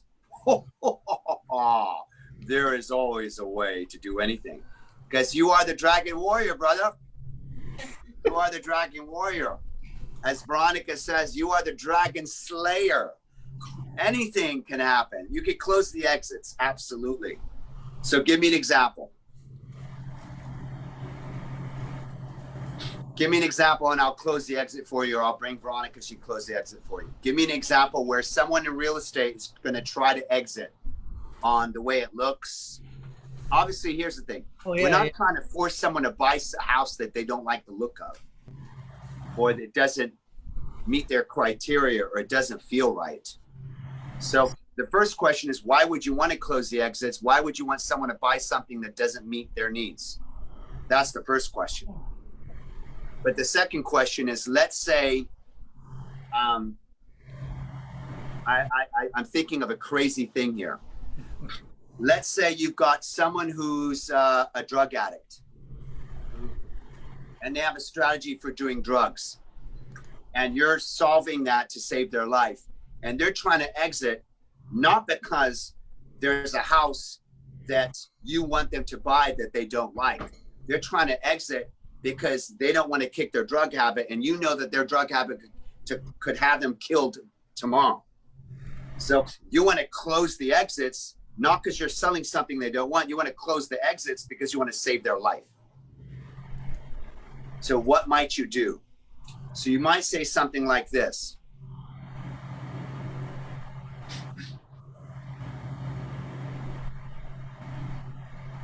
I know that you feel like, let's say we're here.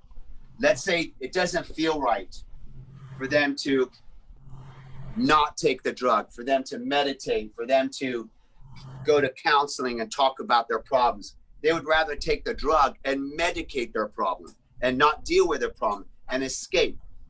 So you may say to you, look, I know it's uncomfortable for you to be here. I know it's the easiest thing for you to do is to go right to the corner, buy some drugs and get high. That's the easy way. And the question I ask you is, how would you feel if you could just get rid of the pain and it would be gone forever? How would you feel if you were on the top of the mountain and you were making decisions that were good for you, good for your family? How would you feel when your son or your daughter comes to you and hugs you and say, you're the best dad I could have ever wanted? I'm starting to speak into his K. But what I'm doing is I'm building up a different K. Which, Anna, if I'm making sense. You start to build a different K for him or her so that you close the exit of escaping the medicating the problems with drugs or alcohol, and you're giving them a way to feel better about themselves, even though it's uncomfortable, by staying in the coaching, staying in the therapy, and solving the problem. Because I can tell you one thing, when you wake up tomorrow after you get over the alcohol binge you just went on, or the drug binge you just went on, or the food eating binge you just went on, you're gonna wake up, John, Jack, Jill, Luther, Max, whoever, you're gonna wake up with the same freaking problem.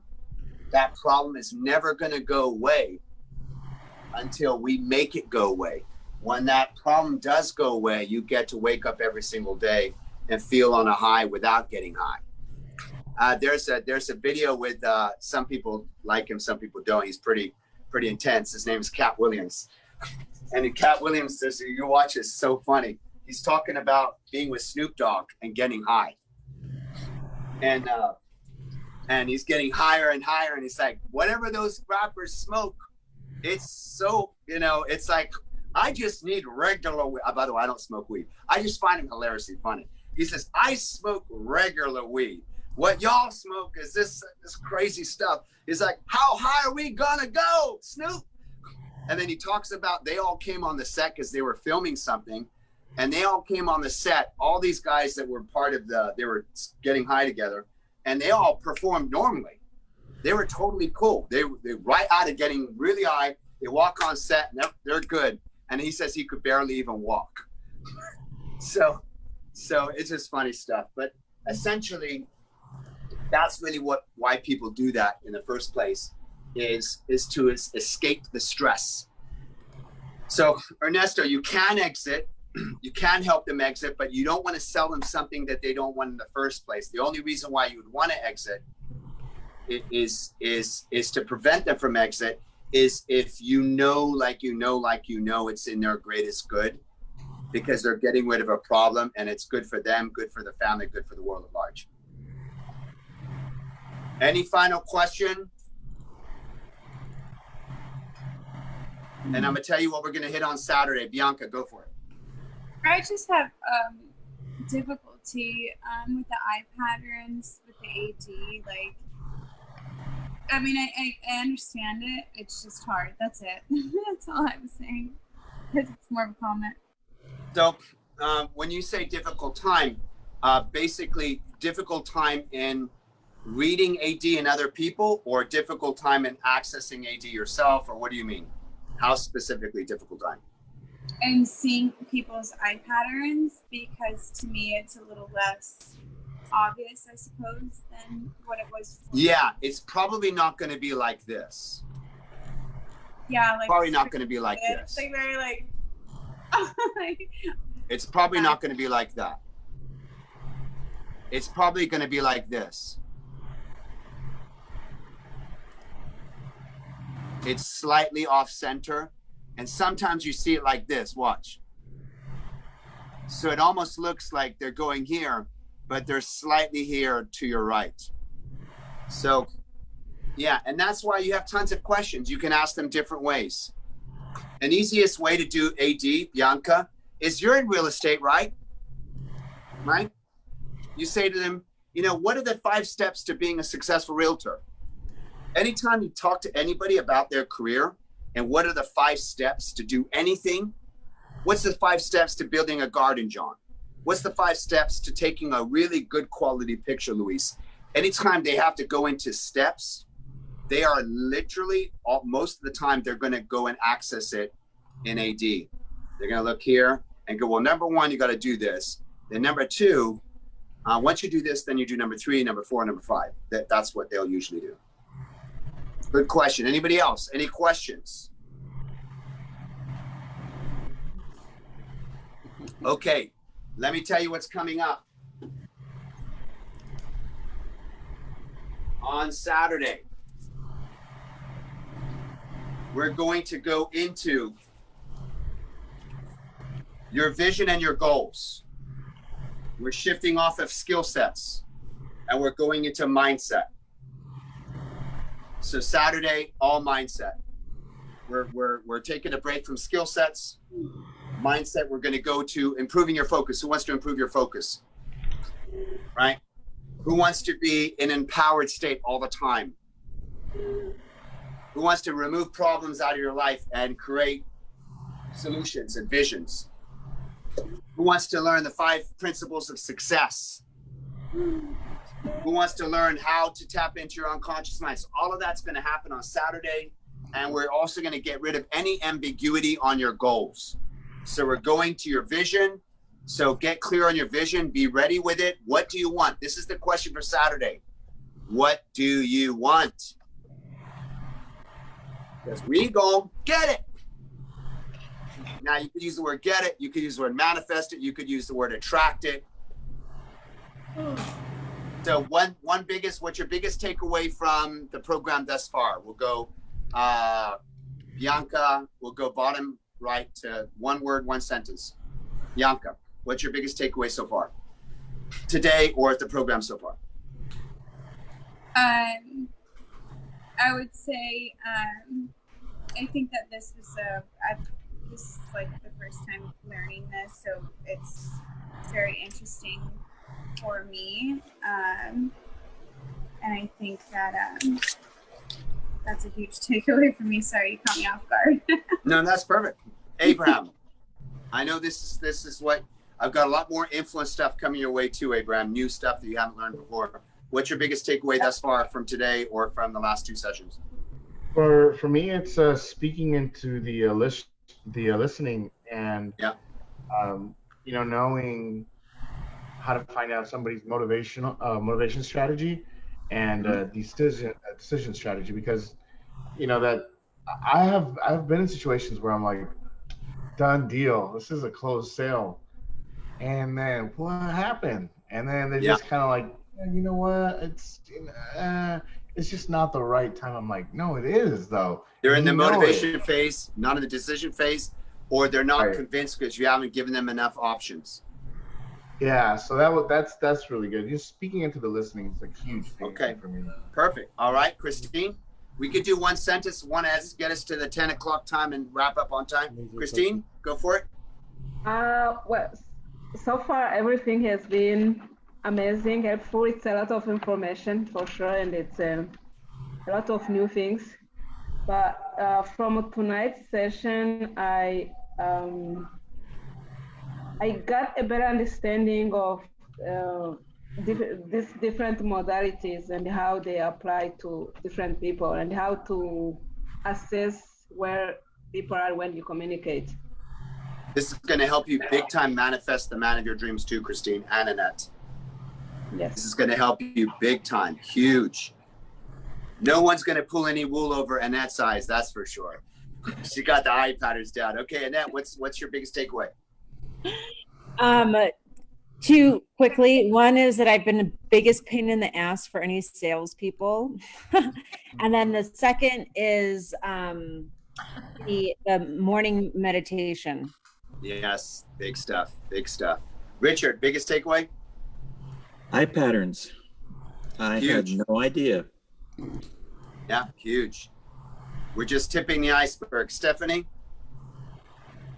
The pre-framing, asking if it's okay to ask some off-the-wall questions. I don't know, it's pretty smart. All right, Ernesto, brother. Very proud of you, Ernesto, by the way. Very proud of all of you, and especially with Ernesto too. You're just absolutely amazing, closing deals, getting listings. It's just like, you are totally on your way, brother. Thank you. Biggest takeaway from today? Asking questions, a lot of questions, so you get to know their buying strategy. By the way, when you ask them questions, who's doing the talking? They are. Who's doing the listening? I am.